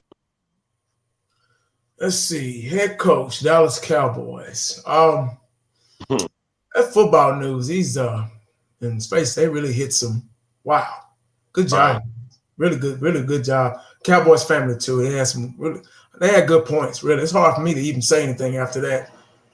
That's why I work with the best right here on this round table, old school round table right here. When you don't want to Jerry Jones, that dude there. You don't want to bring a college coach in here unless you're in the rebuild process. We're not in the rebuild process because we still got a lot. Good point. We got a lot of young potential talent on here. We might agree to disagree about some players, but hell, that's football. That's what we do. We can respectfully do that and chop it up and laugh afterwards. But you don't want to bring a college coach. You need somebody with experience. You really need somebody experienced coming in here that knows what's going on. That's young, or not young, but fiery, and just give the Dallas Cowboys a different look. We have 10 guys on the staff right now that either used to play for the Cowboys or have just been Cowboy assistants. 10. That's too many. That lets you know right there that Jerry hires for his comfort zone. He hires for his comfort zone. All these puppets around. Oh, I know this guy. I know him. I know I can keep an eye on him. I know him. Oh, yeah, I know him too. Yeah, he used to play for me back in the day. Yeah, I know him. See what I'm saying? We got to get rid of. If it was up to me, everybody be gone. But I know that's not going to happen. You know what I'm saying? Kellen Moore, I agree with football news. I was about to say it, but he beat me to it. I mean, hell, him and DJ do that all the time. I don't even know why I'm on this show. That's why I'm just a mascot. That's where you guys go. Kellen Moore, I said it in my live stream earlier. Matter of fact, yesterday. I think he's fine. He just needs another head coach to come in, somebody that knows what they're doing and not clapping when we're fucking losing and patting on the butts when we're losing. He's very creative. He just needs to exploit it. And he's just a rookie. He's just a rookie offensive coordinator. We got to give him a little bit more time. If we bring in a college coach, we're going to be starting from back to the drawing board. We really ain't got time for that because we got a lot of talent right now. And we don't want to let it go to waste. Hell, it's already on its way out the door with Jason Garrett all these years. So, Kellen Moore, even Chris Rashad, I would hang on to him. under a new coach, new defensive coordinator, or maybe make him the defensive coordinator. My Cowboys family brought that up earlier. He helped mold the Legion of Boom. That was his defense. I think he was the defensive coordinator for the Seahawks, right, Cowboys family? Yep. Yeah. Defensive backs coach and defensive coordinator later on. You know what I'm saying? So he helped mold obviously they already had the talent, but he helped kind of mold they helped each other, put it like that. So I think with new coaching, with new like a head coach, and maybe move him up or bring in a better defensive coordinator that'll give him more rights, give Rashard more rights, our defense will be a lot better, more consistent. Because the thing with this team is, y'all notice, if you go down the timeline of this season, and we've been dominant games, obviously the easy games, but we've been dominant games, and we've been off, games, 3-game losing streak. Then we beat the Rams 44, to damn near 0, 44-10 or something like that. 8-5, team over 500. We held Todd Gurley to 20 yards rushing. So where'd that come from? See, inconsistency. That's got to be. You got to either do that all the time or at least come close to it. And that's on both sides of the ball. That's on offense too. And I'm Dak Prescott. He's not consistent yet. And I think we're all a little nervous. A lot of people are really extra nervous about him being quarterback because I admit, Dak Prescott, he ain't no Joe Montana. Troy Aikman and Joe Montana, they were going to get on that field and they were going to boom, boom, hit Irvin, boom, boom, boom. But like I say, everything around him, everything's got to be on point and perfect almost. But I would keep more. I would keep more. But we all know Garrett's out the door. We all know he's gone. So whoever they bring in here has to be somebody with some experience and somebody with a creative mind. Kellen Moore has a creative mind. He's shown that. We've averaged 30 points a game pretty much this season. At least I think 29 points, something like that. I'm not sure. My Cowboys family might have to correct me on that. But we've gotten in the red zone and scored. Last year, we wasn't doing that. We were horrible. We'd get all the way up the field and kick a field goal. And the year before that, so chemistry is a thing with this team. And, practicing. We need coaches in here that get in and be a little bit harder on these guys and being held accountable. That word floats around a lot.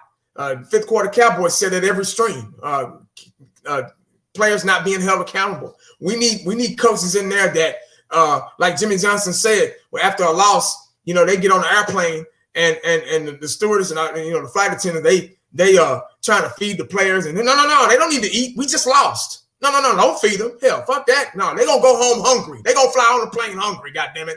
We just lost, so they need to feel the loss. I'm gonna make them feel so uncomfortable losing that they don't want to lose again. You get what I'm saying? We need somebody to come in there like that. Now, is Jerry Jones gonna do that? I doubt it because that's too much like right. You get what I'm saying? So I hope maybe he'll bend a little bit and let Steve run the show a little bit more next year and let somebody get in here and really, really coach these guys. But these guys need mentors. They need to be guided. They need a father figure as a coach so they can be scared to mess up. When you got in trouble at school, you were scared to go home because you knew what time it was. You get what I'm saying? So that's what we need on this team. Whoever they bring in here, he's going to have to bring that. They're going to have to be afraid of him. Afraid. We don't need players talking back to the coach and acting like they cool and all that shit and doing drills with the coaches and all that shit. No, man, you need to be afraid to lose. Be afraid. Be very afraid. And that's what we need this season coming up. Obviously, we ain't going to have it this season. Hell, we might not win Sunday. I don't know. But if we do, whatever it is, what it is. But that's all I got on that shit. All right. Getting up out of here, my Cowboys family. Just give me, I know we're not at the last game yet, but just so far, man, what has this season showed you, as far as coaches and players go, man? Man, I mean, it shows me that when, what we talked about this at the beginning of the season, all of us, I've seen, Space's channel and seen what he says sometimes. We've all said, I think everybody said that this season we do not get 10 wins or make the playoffs. This is on coaching because we all knew, even though the talent, when people say we don't have the it's overrated talent, that doesn't mean we don't have talent. still means we have talent. It's just overrated. So how much worse, how much lower is the talent than we first expected? It is a little bit lower, but I don't think it's that much lower. I don't think it's 7 and 8 lower.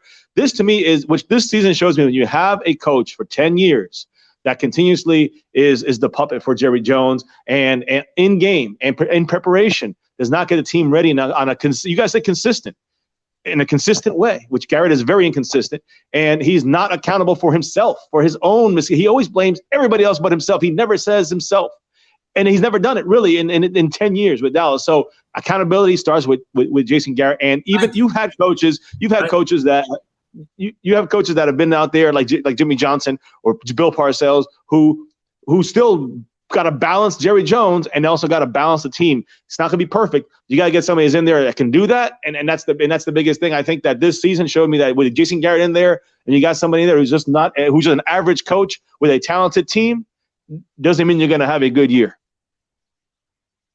Okay, understood. Dallas Cowboys football news. 15 games in, man. What has this season showed you about the coaches and the players? That's a real good question. They're not mentally tough. And football has a lot to do with your mental. And this team was not mentally tough at all. They couldn't take the downs and the ups and separate the two. And I'm talking about the water boy all the way up to Kai Forbath, our new kicker, even Brett Maher. Nobody was mentally tough. Everybody was stubborn. Maybe a little bit of cocky, a little bit of arrogance. And Jerry Jones did a damn good job selling this football team to us. I drove all the way out to California to watch these motherfuckers in training camp just to put up a 7 and 8 performance. That's the question. I mean, that's my answer right there. They're not the mental part isn't there, and if you don't have the mental part in football, the record speaks for itself. I mean, to say this team couldn't handle the ups and the downs, that's a great damn point. Oh, that's a great point, man. That's good. Space Cowboys 17. This whole season, bro. Players and coaches, man. What I mean, just on this side of it, looking at it, you going to games and all that, man. What has this team and coaching staff showed you this year? Boy, okay. Look, I spent hard-earned money to go watch this team possibly win a division title. I know it's one game, but Bill Parcells is one of my most adored head coaches of all time, and his famous quote, "Your record says you are what your record says you are." This team is a mediocre team that has no accountability, the lack of mental toughness, the lack of using modern analytics, the whole 9 yards. This season has been a microcosm of not only Jason Garrett's tenure here, but also the way we've handled players as well. We have so much talent to do so many good things, yet we've seen the same old story. Listen, Garrett's been here since I was in 4th grade. I'm in my final year of college, a 4-year college at that. Okay? And the same thing, and I know you talked about this season, but I have to mention his tenure because this season was the whole summarization of his career here is you have you have the players from Romo to D-Ware to Dez Bryant to Jason Witten when he was not a Civil War veteran and all this other stuff. That's how old he is at this point. With all that being said, you had the talent and the opportunity to win many division titles and win playoff games, and this team has not done that. Now, yes, going at the players, yeah. Is Dak as good as Romo? No. Is Zeke as good as some of the other running backs of before him? No. I completely understand that not everyone is going to be the best they're going to be, but the fact of the matter is, this coaching staff has done such a piss poor job. Jason Garrett has failed to put fire under their asses, and it has not worked at all. I mean, I'm watching this game. The game plan is so stale. It looked like you did not have any awareness of how your quarterback was.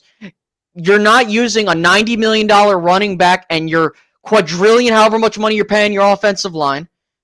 And I don't want to go on forever, but simply put, the Cowboys right now are an average football team being held back by coaching. You know, we've had our discussions before. I mean, after Romo left, 2016, things were all sunshines and roses. 2017, Dak takes a step back. It's Dez's fault, all the players' fault. 2018, Dak's fault, all that stuff. And then 2019, the thing is the one thing that I've not seen anyone fully criticize, other than us for the most part, is coaching. And this year, Jason has nowhere to run. He's done. Plain and simple. No, right? Don't clap. That's reminding me of Garrett. No, I'm just kidding. Dallas Cowboy fan 1980, bro. I mean, everyday live, after game after game. What is the team? Last year, whatever.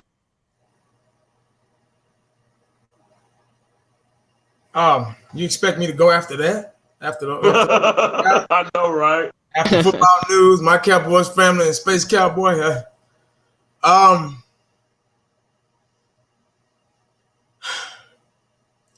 Me as a fan, the Dallas Cowboys, since 1980, ball boy for the Cowboys in the 90s. Little part-time job I had on the sideline with the greatest, what I thought was the greatest assembled team ever put together. One of the greatest coaches, Jimmy Johnson, of all time, who hate losing. They hated it. They want no part of losing. They wanted no part of it. This team that we have now, the difference between that team and this team that we have now, they don't mind losing. They don't care. You have to care in order to be a champion. That's all. You have to care. And this team has shown that they've neglected to care. We got a lot of talent on this team. And through the years, we've had a lot of talent. Let a lot of talent go to waste, like Space Cowboy just brought up. He just named some names. And those were some awesome talent, man. And we let those guys retire, come in and put their bodies on the line, take years off of their life. And we just let them retire without a championship and clap behind it. As long as we're the number one brand, we're good. We don't care, Basically, that's what you're telling me. And that's what it's been for 25 years. I never forget the day when they fired Jimmy Johnson, when he let Jimmy Johnson go after winning 2 Super Bowls. My dad cursed, and my mom was upset. God rest her soul. And as a child, I was, young teenager, and I was upset, but not as upset as my parents were. And I didn't understand, how can you let a coach go after winning 2 Super Bowls, going on 3, maybe 4? Who knows? It could have kept going. You get what I'm saying? We'd probably have, instead of 5, we'd probably have 6 or 7, maybe 8 Super Bowls by now. You know what I'm saying? Throughout the years, And in the years and the decades of the same thing, it dawned on me. That's all the Dallas Cowboy organization cares about. That's all Jerry really cared about, is coming in here and getting everybody on board with those 3 Super Bowls in the 90s, getting everybody back on board. Because between the 70s and the 90s, Dallas Cowboy fans were in quit mode. We were in give up mode. We didn't give a damn. We didn't even go to the games. So it was a different breed of fan back then. We didn't give a damn about what nobody said on the internet about us. If we were pissed off at our team, we didn't show up. That was just about it. We didn't fuck it. Paper bags over our heads. We didn't care. We're not going to support something that don't support our city. Y'all, you're a representation of this city. You get what I'm saying? We're not going to support something that don't want to give us nothing back in return. We're pouring in all this money. You got all these gangbangers. They're fans now. And they got all this loyalty. Oh, Cowboy fan, all I'm going to do is drive-by shooting because you don't agree with me and all this stuff. Now we're supporting and we're pouring all this money into the Cowboys and got all this stuff back here. And we're not getting nothing back in return. And Jerry Jones knows that. He's like, oh, shit, I'm going to make money regardless off these, middle-class people, yada, yada, yada. I got to get politics about it because that's, you have to kind of dig deep when you're talking about the Dallas Cowboys because that's who we are. That's why we got to be the number one franchise in sports because they put winning on the back seat, on the back burner. And they say, oh, well, we're not going to focus on winning. We're going to bring all these guys in and make them think they're winning. All these guys, man, they brought in. Romo worked his ass off, came from nothing, worked his ass off. DeMarcus Lawrence, DeMarcus Ware and DeMarco Murray and Des Bryant. Everybody that had a mouth, everybody that had a say-so, they got rid of. They didn't want them talking. You get what I'm saying? They got rid of Dez because he was running his mouth too much. Dez was a fiery guy. He wanted to win. He was all about winning. Who cares if he could only run 2 routes? He was making it happen. You get what I'm saying? So everybody that has a conscience or a brain, they get out of here. So that's why you can't really – that's why we got what we got today. You got these guys. They're in the interviews. They're saying the same stuff just like Jason Garrett. They're saying the same exact things. They sound like a robot. Oh, we're just looking forward to next week. People are asking them personal questions. And then they got the nerves to get mad. Jerry Jones had the nerves to get mad because one of the reporters asked me, well, is this team an embarrassment? So if you're asking me, how do I grade this team? Pretty much, it's embarrassing.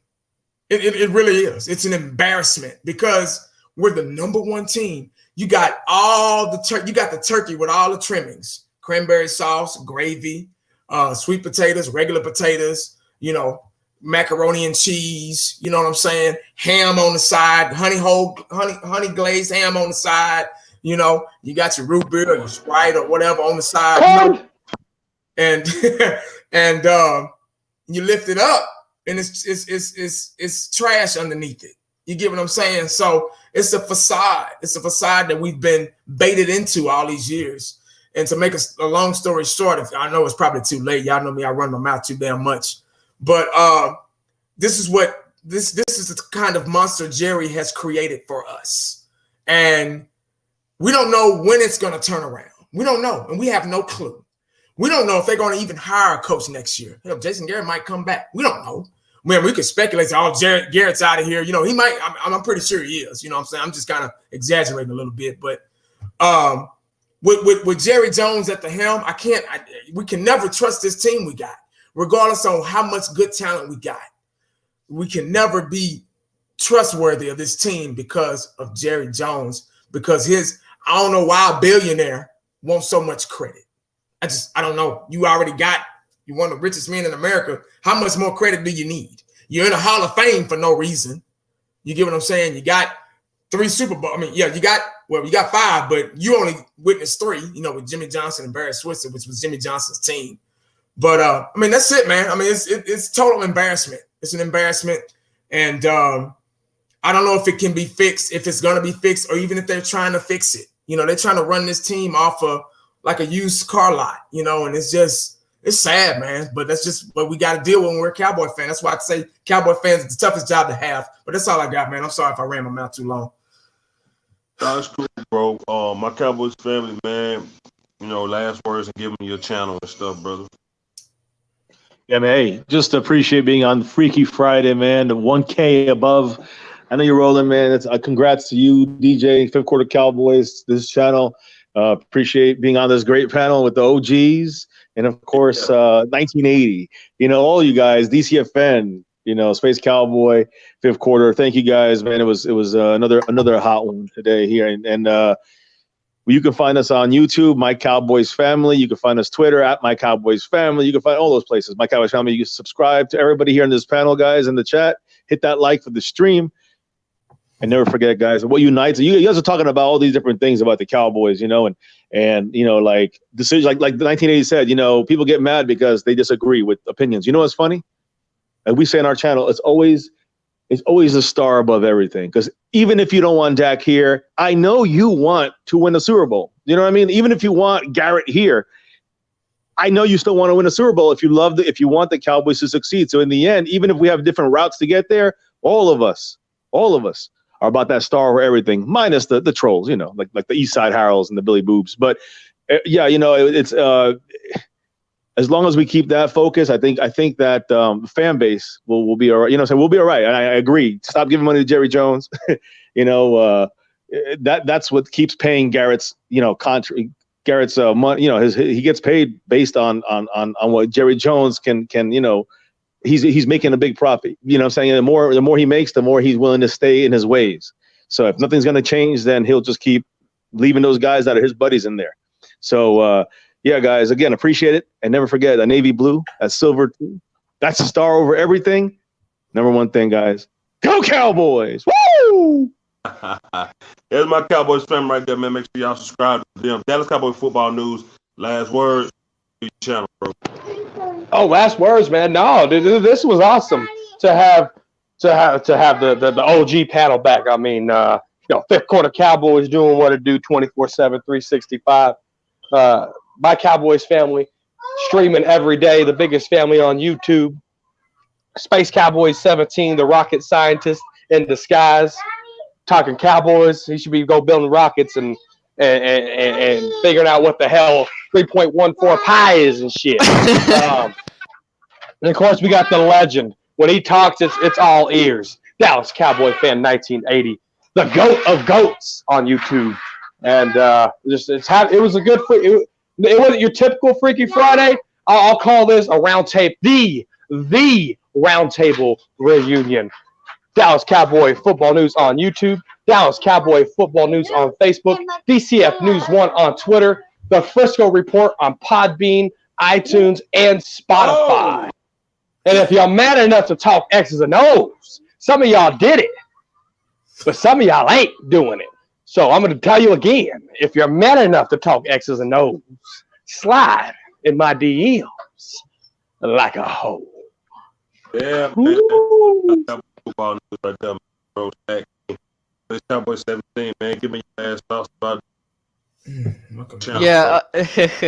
Yeah. Once again, DJ, thank you so much for having me on. I greatly appreciate it. It was good talking to you guys. I mean, fifth quarter Cowboys, DCFM, and the Frisco Report. I always listen. I listen to all these guys, man. I love the content they put out. I actually, bring them all forth different perspectives to fully understand what everyone's thinking.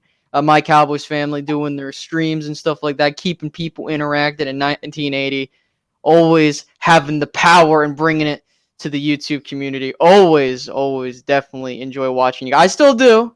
Don't think I don't. But no, man, if you guys want to subscribe to me, you can subscribe to me on at Space Cowboy 17 on YouTube, or you can follow me on Twitter at Space_Cowboy_17. And I swear to God, if Jason Garrett comes back, I'm just you don't want to no, please. No, but I'm gonna get on out of here, guys. It was great talking to you. Yeah. All right, guys. Peace out. And man, that was 1980, bro. Your final words, bro. First of all, man, I appreciate you letting me on Freaky Friday. It's a privilege to talk to the original round table, man. Fifth quarter football news, my Cowboys family. I don't even know why y'all Space Cowboy 17. I don't even know why you asked me to come on, because they run the show. I just, I'm the mascot, like I always say. I just chime in, These are guys with all the stats, and go to their page. Don't come to mine. Go to their page. If you haven't already subscribed to them, make sure you go to theirs, man. They give you all the stats and the X's and O's stuff, man. But like I say, it's an honor to be on here, man. It's so tough being a Cowboy fan. We have so much to fight for. Just being a fan in general. We're America's team. A lot of fans that weren't born when we was winning those Super Bowls, so they don't understand why, and they're trying to figure out what's so hard about the Cowboys and all this stuff. Just because the Cowboys have been losing, they want us to give up on them and just start rooting for their team. I don't get the logic of a fan nowadays. But yeah, man, it's it's been really rough for a while here in Cowboy Nation, and hopefully we'll see some changes. Who knows? Maybe enough losing. Maybe 25 years is enough. Maybe we'll get the ball rolling next season and get back on track. Get some new coaching in here. Let's just hope. All we can do is hope as fans. We hope our team does well. We hope our players are healthy. We hope Zeke can get over 1,000, 1,300 yards maybe. We hope Amari Cooper can, we hope, we wish, just like any other fan base, everybody gets on us and calls us delusional and everything. But what about the Cleveland Browns? They've never won a thing in their existence. And the dog pound is packed with dogs barking, just like I said on the live stream today. Why they don't get harassed? Why don't the Cincinnati Bengals fan base get harassed? Why don't the Atlanta Falcons I'm just naming teams that never have won a championship and they have diehard dedicated fans, but they're not being called delusional. You get what I'm saying? We got 5 championships. We've been in 8 Super Bowls in history. History never goes away. It never does. It's a stamp. It's a stamp of approval. It's a stamp of accomplishment. If history didn't mean nothing, there would be no Hall of Fame. There will be no greatest of all time. There will be nothing, no existence anywhere. That's why they create numbers. That's why they create years and months and days and stuff like that, because it's a part of history and you have to keep up with that. It's a timeline. It's not our fault that we got 5 rings. We want another one. We know it's been 25 years. You don't have to keep telling us that. We know we're a trash team right now. You don't have to keep telling us that. We know. We are just as upset about it as you are, or whatever. So all these things that you say about the Dallas Cowboys, if you're not a Dallas Cowboy fan, we've heard them all. We've heard all the jokes and the ridicule. So you can save it because it's going through one ear, picking up speed and going out the other. But anyway, guys, you can find me on YouTube right here. I'm Facebook, Twitter, same thing, Dallas Cowboy Fan 1980. But actually, just find these guys, man. They do the thing. Don't even come to my channel. Go to theirs. Make sure you stay cowboyed up and prayed up because you never know what the day is going to bring you. Appreciate it, DJ. Thanks for having me, guys. All right, I'm out. Yeah, for the Cowboys, man, good scream, guys. It was like a roundtable reunion. We had everybody on here, man.